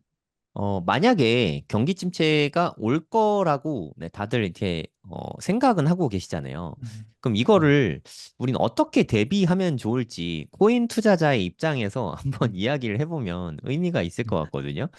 네, 하루님부터 이야기 좀 부탁드립니다. 그러니까 여기서 이제 조정이 오면은 그러니까 저는 이게 조정이다라고 덥석 사지는 않을 것 같아요. 음, 그러니까 언제든지 여기가 이제 고점이 될 수 있는 자리라고 저는 충분히 생각을 하거든요. 지금 네. 오른 그냥 그래프적으로 오른 한번 폭을 보세요. 음, 이게 어떤 정상적인 조정을 거치고 간 게 아니라 작년부터 쉬지 않고 지금 계속 가고 있거든요. 네. 예. 근데 저렇게 되면은 제가 차트에서도 항상 말씀드리는데 급등은 언제든지 급락 구간으로 돌아올 수가 있어요. 음, 그래서 지금 저 N자를 이 지금 네. 오른 구간 안에서 얕게나마 N자를 그린 구간 음, 저기서 그나마 이제 분할 매수를 생각을 할 것 같고 그나마도 음, 지금 그 자리에 네. 그 자리까지는 와야 이제부터는 조금 분할 매수 그러니까 더 아래로 빠질 것까지 계산해서 하겠다라고 할 것 같고 섣불리 뭐 15,000, 16,000, 14,000이 왔다 그래서 살 것 같지는 않습니다. 네. 데니얼드님은 만약에 경제 위기나 경제 네. 침체를 대비한다면 어떤 전략을 취하면 좋을까요? 대비 자체는 사실 좀 어렵다고 보고, 그게 확실해지면, 음, 경기 침체가 확실해지면 뭐, 알 수 있잖아요. 기사나 이런 것들 여러 가지를 통해서 확실해지면, 그때는 다 또 자산을 정리하는 게 맞는 것 같아요. 정리해서 다 현금으로 가지고 있거나, 아니면 채권으로 가지고 있거나, 뭐 미국 국채 같은 거, 그거 가지고 있다가 기다리는 거죠. 기다렸다가. 어떤 현금 보유량을 계속 늘려야겠죠. 그래서 음, 경기 침체가 확실해진다고 하면 저는 항상 기회라고 생각해요. 그게 뭐 매년 일어나는 게 아니고 10년에 뭐 한 번, 많으면 뭐 두 번 이렇게 일어나는 거니까 자산을 늘릴 수 있는 기회라고 보고. 근데 경기 침체가 났는데도 괜찮을 거야라고 하면서 계속 그 홀딩하는 거는 굉장히 좋지 않고 그런 모든 자산을 다 항상 정리하는 게 맞는 거 아닌가 이런 생각이 듭니다. 그 상황이 되면. 물론 이제 다 음, 정리하다도 일부 뭐 예를 들어 비트코인 같은 경우 그 내가 한 뭐 1, 20년 가지고 간다고 했을 때 그런 거는 그냥 놔둬도 되겠죠. 그 네. 자기가 장기로 가져가 뭐 정리한다는 게 집이 있는데 집을 굳이 정리할 필요는 없고 그런 것들 있잖아요. 뭐 네. 꼭 정리 안 해도 되는 것들은 놔두는데 나머지 이제 투자 자산으로 이렇게 시뮬레이션 하고 있는 것들은 다 정리를 하는 게 맞겠죠. 최대한 음, 빨리. 근데 너무 빨리 해버리면 그게 이제 시그널 자체가 보통은 뉴스에서 뭐 경기 침체다 막 이렇게 위협 주다가 또 이게 사라지거든요. 네. 그게 이제 좀 어렵긴 하죠. 진짜 경기 침체니까 이제 차트나 이런 걸 봐서 전반적으로 이렇게 다 좀 분석을 정확히 해야겠죠. 그래서 음, 나름대로 기준을 가지고 그래서 그게 확실하다면 정리를 하는 거고. 그래서 정리했다가 기회를 삼아서 자산을 최소한 두세 배 늘릴 수 있는 기회죠. 그게 좋은 기회라고 봅니다. 아무튼 그 경기 네. 침체가 된다면 확실하다면. 저도 데니얼드님 의견하고 되게 좀 비슷한데, 일단 사전 대비는 방법은 하나뿐인 것 같아요. 네, 그냥 현금 보유하는 거. 네. 자산을 좀 팔든, 네, 우리가 음, 일을 더 열심히 해서 돈을 모으든, 네. 일단 최대한 돈을 좀 모아야 된다고 생각하고, 음, 기왕이면 달러 표시 자산으로 좀 돈을 그죠. 갖고 있는 게 여러모로 네. 좋다고 생각합니다. 음, 요즘엔 뭐 주식 시장이 뭐 HTS나 이런 데서 뭐 환전이 너무 쉽잖아요. 수수료도 뭐 거의 네, 없는 것 맞아요. 네, 같고 네, 네. 그런 걸 이용해서 달러를 일부 갖고 있는 거죠. 예를 음, 들어서 내가 현금 한 5천만 원을 만들었다 하면 음. 5천만 원 다 원화로 갖고 아, 계시지 말고 뭐 달러로 있어야죠. 네, 네, 반반이라던가 네, 네, 아니면 맞아요. 저는 오히려 달러를 더 많이 음, 갖고 있는 게 음, 낫다고 네, 생각하거든요. 그런 그게 때를 맞습니다. 대비할 네, 거면. 네, 네. 그러니까 뭐 그럴 때를 대비하면 5천만 원 중에 한 4천만 원은 그냥 음, 달러로 바꿔놓고 음, 아니면 뭐 단기채 같은 건 뭐 괜찮을 수 있으니까 음, 단기채를 좀 사거나 그 음, 단기채가 좀 또 좋을 수 있는 이유가 일단 금융위기가 터지거나 음, 뭐 경제 위기가 왔다. 음, 가장 먼저 하는 게 유동성 공급이라서 음. 이자를 빵 맞아요. 내리거든요. 네. 그러면 한 뭐 한 4% 정도 되는 단기채를 샀는데 이자가 갑자기 음, 4%에서 한 1% 수준으로 확 떨어진다. 그러면 수익이, 거기에서 네, 또 돈을 네, 네, 벌 수 있으니까. 네, 네, 맞아요. 그리고 경기 침체가 안 나타나더라도 뭐 괜찮죠. 단기적으로 우리 네, 만기까지 갖고 있으면 그건 무조건 수익이잖아요. 수익이죠. 장기채는 좀 위험할 수 있어요. 네, 장기채는 음, 변동성이 좀 커가지고 음, 우리가 뭐 금리 노름하려고 하는 건 아니니까 음, 뭐 그런 측면에서 달러 음, 아니면 뭐 미국채 단기채 음, 위주로 음, 달러를 좀 갖고 현금화하는 게 좋다고 생각하고 음, 또 우린 코인 투자자니까 음, 테더로 갖고 있는 것도 뭐 방법이죠. 그쵸, 테더나 그쵸. 네. 맞아요. 그런 식으로 현금성 자산들을 음, 최대한 많이 좀 음, 보유해야 된다고 생각합니다. 음, 제가 이번 장에서 제가 좀 실력보다 비트코인 투자로 돈을 많이 번 이유가 사실 저는 2024년 올해에 상반기쯤에 마일드 리세션이라도 올 줄 알았어요. 경기 침체가 올 음, 거라고 생각을 해서 제 작년 유튜브 영상 보면 현금 모아라 이 얘기 진짜 많이 했거든요. 음, 저도 그래서 현금 계속 모으고 있었는데 분위기가 안 올 것 같은 거예요. 음, 비트코인 가격이 음, 심상치 않은 거야. 네, 그때부터 비트코인 엄청 샀거든요. 음, 그래서 기회를 또 잡은 거잖아요. 그쵸. 그러니까 언제 어느 때건 현금이 많으면 기회는 반드시 잡을 수 그렇죠. 있다고 생각해요. 음, 우리가 이런 기회가 와도 사실 현금이 없으면 아무 음, 의미가 없잖아요. 맞아요. 그러니까 네. 내가 그렇죠. 네. 이때 사면 돈 버는 거 아는데 내가 음, 음, 부동산이랑 음, 주식이랑 코인에 다 묶여 있어. 무슨 음, 의미가 있어요? 음, 현금이 없으면 쳐다만 봐야 되니까 그게 가장 우울한 상태가 된다고 생각하거든요. 그래서 저는 내년 상반기에는 현금화를 또 적극적으로 음, 좀 해야 된다고 생각합니다. 아까 하루님하고도 통화했는데 저는 데니얼드님 말씀하신 것처럼 비트코인 장기 물량 뭐 와이프 거 비트코인 2개, 제 거 1개 뭐 이거는 한 30년 정도는 가져갈 생각이거든요. 음, 2, 30년 음, 가져갈 거니까 그거를 팔진 않고요. 네. 그렇다 음, 그것까지 팔면 안 되죠. 그리고 내가 살 집 그거 팔면 안 되죠. 음, 그런 것들은 갖고 있대. 음, 나머지 좀 금융 자산들은 전부 다 올 매도할 생각이에요. 내년 그 마지노선을 2025년 6월 30일까지로 나름 정했거든요. 음, 그때 장이 아무리 좋아도 좀 덜 먹으면 되니까. 우리가 음, 꼭 배 터지게 꼭대기까지 음, 다 먹을 음, 필요는 없잖아요. 그냥 좀 까치밥처럼 내 다음 네, 사람에게도 좀 맞아. 마진을 남겨줘야 되니까 음, 그냥 끝까지 안 먹고 그때부터는 현금화를 좀 열심히 해서 음, 현금을 한 1년 정도는 가지고 있어 볼 생각이에요. 음, 그러면 부동산이 됐든 코인이 됐든 주식이 됐든 어디서든 기회는 튀어나올 수 있다고 생각하거든요. 그런 기회 통해서 좀 큰 돈을 벌 수 있는 기회들이 생기는 것 같아요. 아까 데니얼드님께서 경제 위기가 한번 지나가고 나야 자산을 두세 배 뻥튀기 할 수 있는 기회가 온다. 이런 말씀을 하셨잖아요. 맞아요. 네, 네. 그건 어디까지나 기회는 늘 그렇지만 준비된 사람의 몫이잖아요. 그렇죠. 네. 우리가 기회를 잡기 위해서 준비된 사람이 되어야 한다고 생각합니다. 아마도 내년 상반기에는 어, 계속 현금화해라, 현금화해라 이런 얘기를 계속 또 하지 않을까. 네, 지금은 제가 매일 비트코인 사고 있다 맨날 그 얘기하고 있잖아요.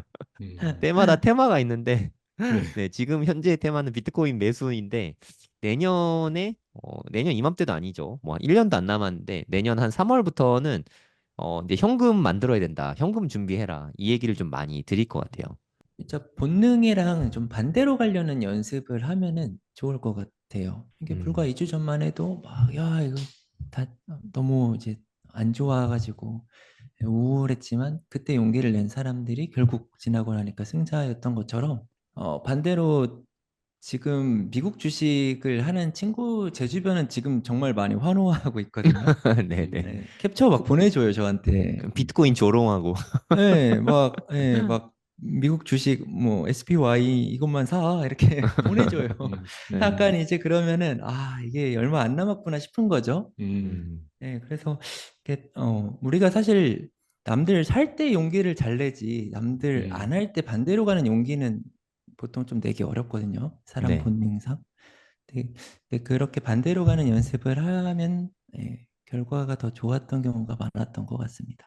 그러니까 최근에 빅테크들을 비롯해서 이제 뭐 엔비디아나 MS 이런 데 좀 주가가 좀 빠지고 있으니까 좀 거세게 빠지고 있잖아요. 뭐 ASML 뭐 이런 데도 좀 많이 빠진 것 같아요. 그렇죠. 특히나 네. 비미국 쪽 제조업들, 그러니까 TSMC나 이런 데 좀 많이 맞아요. 빠지고 있는 것 같거든요. 근데 그런 투자라는 게 늘 불확실성을 갖고 있잖아요. 맞아요. 사실 SK 하이닉스 주가 보면 야, 이게 한국 주식이 이게 좀 쉬운 게 아닌데 아, 세 배 넘었네요. 네. 네. 이때 한 7만 원대였는데 작년 3월에만 해도 지금 한 세배가 넘었습니다. 한 3.5배 정도 올랐다가 지금 빠진 거잖아요. 네. 어, 이렇게 늘 좋을 수만은 없어요. 그러니까 아까 데니월드님도 말씀하셨지만 늘 좋을 수만은 없으니까 어느 정도 좀 먹었다 싶으면 좀 분할 매도하면서 익절을 하는 게 저는 좀 음, 중요하다고 생각하거든요. 음, 그렇다고 뭐 지금 다 팔아라 이런 뜻은 아니니까 뭐 더 올라갈 수도 있습니다. 네, 투자의 판단은 본인이 하시는데 항상 올라가고 있을 땐 좀 남들이 탐욕스러울 때 공포를 느껴야 된다고 생각해요. 남들이 공포스러워할 때 그때가 욕심낼 때라고 생각이 들고요. 맞아요. 그래서 좀 오르고 있는 자산에 투자를 하셨다면 지금은 좀 일부 익절하시고 지금 소외받고 있는 자산으로 좀 갈아타는 것도 방법인 것 같습니다. 그리고 또 트레이더로서 이게 좀 이야기하고 싶은 게 있는데 이게 보통 고점에 좀 팔려고 하잖아요. 이게 네. 사람이라면 누구나. 근데 고점에 실제로 그러니까 이게 그냥 뭐 심리나 이런 걸 떠나서 실제로 고점에 머물러 있는 시간이 굉장히 적거든요. 음, 그 고점에 징후들이 몇 개 있어요. 아까 성정일 선생님 말씀하셨던 것처럼 마지막 피날레 파동이 가장 강하고 네. 거래량이 터지고 왜냐면 너도 나도 사는 뉴스들이나 그런 시그널들이 나오거든요. 네. 그러다 보니까 급등을 하고 근데 또 급등을 하다 보니까 뭔가 안 좋은 뉴스에 되게 급락을 해요. 음, 근데 이렇게 되면은 물릴 확률이 높은 게 기존의 홀더들도 그 고점 가격이 머리에 뇌리 속에 박힌단 말이죠. 내가 하이닉스를 예를 들면 25만 원을 받는데 순식간에 20만 원을 받네. 그래도 한 24만 원에는 팔아야지. 어떻게 이거를 여기서 정리해? 이런 식으로 그러니까 고점에 물리는 메커니즘에 대해서 제가 지금 이야기를 드리는 거예요. 25만 원을 받는데 여기서 정리한다고? 근데 사람 심리가 그러니까 애초에 20만 원에 팔아야지 했던 사람도 25만 원을 보면 20만 원에 못 팔거든요. 그래서 그리고 또 고점에서는 악재 뉴스에 되게 민감하게 반응을 합니다. 그러니까 별거 아닌 사소한 뉴스나 뭐 미국 지수 발표 이런 거에 되게 민감하게 반응을 해요. 그래서 고점에 머무르는 시간이 적은 거거든요. 그러면 반대로 저점의 시그널은 어떤 거냐? 이거랑 다 반대라고 보면 돼요. 저점에서는 악재에도 둔하게 반응합니다. 더 이상 안 빠져. 하방 맞아요. 경직이 이미 탄탄해진 자리까지 온 네. 거죠. 이걸 음, 다 반대로 해석하면 돼요. 그럼 저점은 어떻게 사야 되지? 야, 이제 더 이상 악재가 나와도 내려가질 않네. 그럼 이제 매수를 고민하는 겁니다. 그러니까 이런 식으로 좀 이렇게 좀 고점을 판단할 수 있는 시야를 가지시면은 매매할 때도 굉장히 많은 도움이 됩니다. 네, 부자가 되려면 이 세 가지가 다 중요한데 결국에는 공부로 귀결된다고 생각합니다. 비트코인이 대체 어떤 쓸모가 있는지, 비트코인이 진짜 돈은 되는지, 그리고 투자의 기본 원리부터 시작해서 알트코인은 어떤 방법으로 고르고 어떤 방법으로 투자를 해야 되는지 이런 부분도 당연히 알려드리고요. 차트 공부도 저는 코인 공부에 있어서 핵심 중에 하나라고 생각해요. 기본적으로 꼭 해야 되는 거라고 생각하고요. 언제 들어갈지 아니면 뭐 언제 수익 실현할지 이런 거를 지표를 따져보는 거죠. 그리고 선물 투자가 코인에는 가능하거든요. 안전하게 욕심 부리지 말고 잘 쓰면 자산을 증식시키기에 좋은 수단 중에 하나지만 레버리지를 좀 쓸 수 있으니까. 하지만 과도한 레버리지를 쓰고 잦은 거래를 하면 순식간에 불이 날 수 있다. 그래서 기왕 할 거라면 좀 잘 배우고 판단을 해볼 수 있죠. 앞으로 있을 5년이 우리 인생에 아주 좋은 기회가 될 수 있을 거라는 생각이 들어서 제가 가이드 해드린 대로 5년 동안 그렇게 투자를 하시면 앞으로의 인생에 큰 기회를 잡을 수 있지 않을까, 저는 그렇게 보고 있습니다. 제가 생각하기에 대한민국에서 이렇게 하나하나 알려주는 강의는 아마 아예 없을 거예요. 저도 그런 강의를 원했었는데 제가 2021년부터 코인 투자를 처음 시작했는데 저는 이렇게 알려주는 사람도 없고 강의도 없어서 삽질도 되게 많이 하고 손해도 사실 좀 많이 보고 했는데, 제가 겪은 시행착오와 그때 답답함을 제가 누구보다 잘 알기 때문에 누구나 이해할 수 있게 쉽게 다 알려드릴 겁니다. 처음부터 기초부터 차근차근 공부하실 분은 코인생기초 10기에서 함께 공부하시면 좋을 것 같습니다.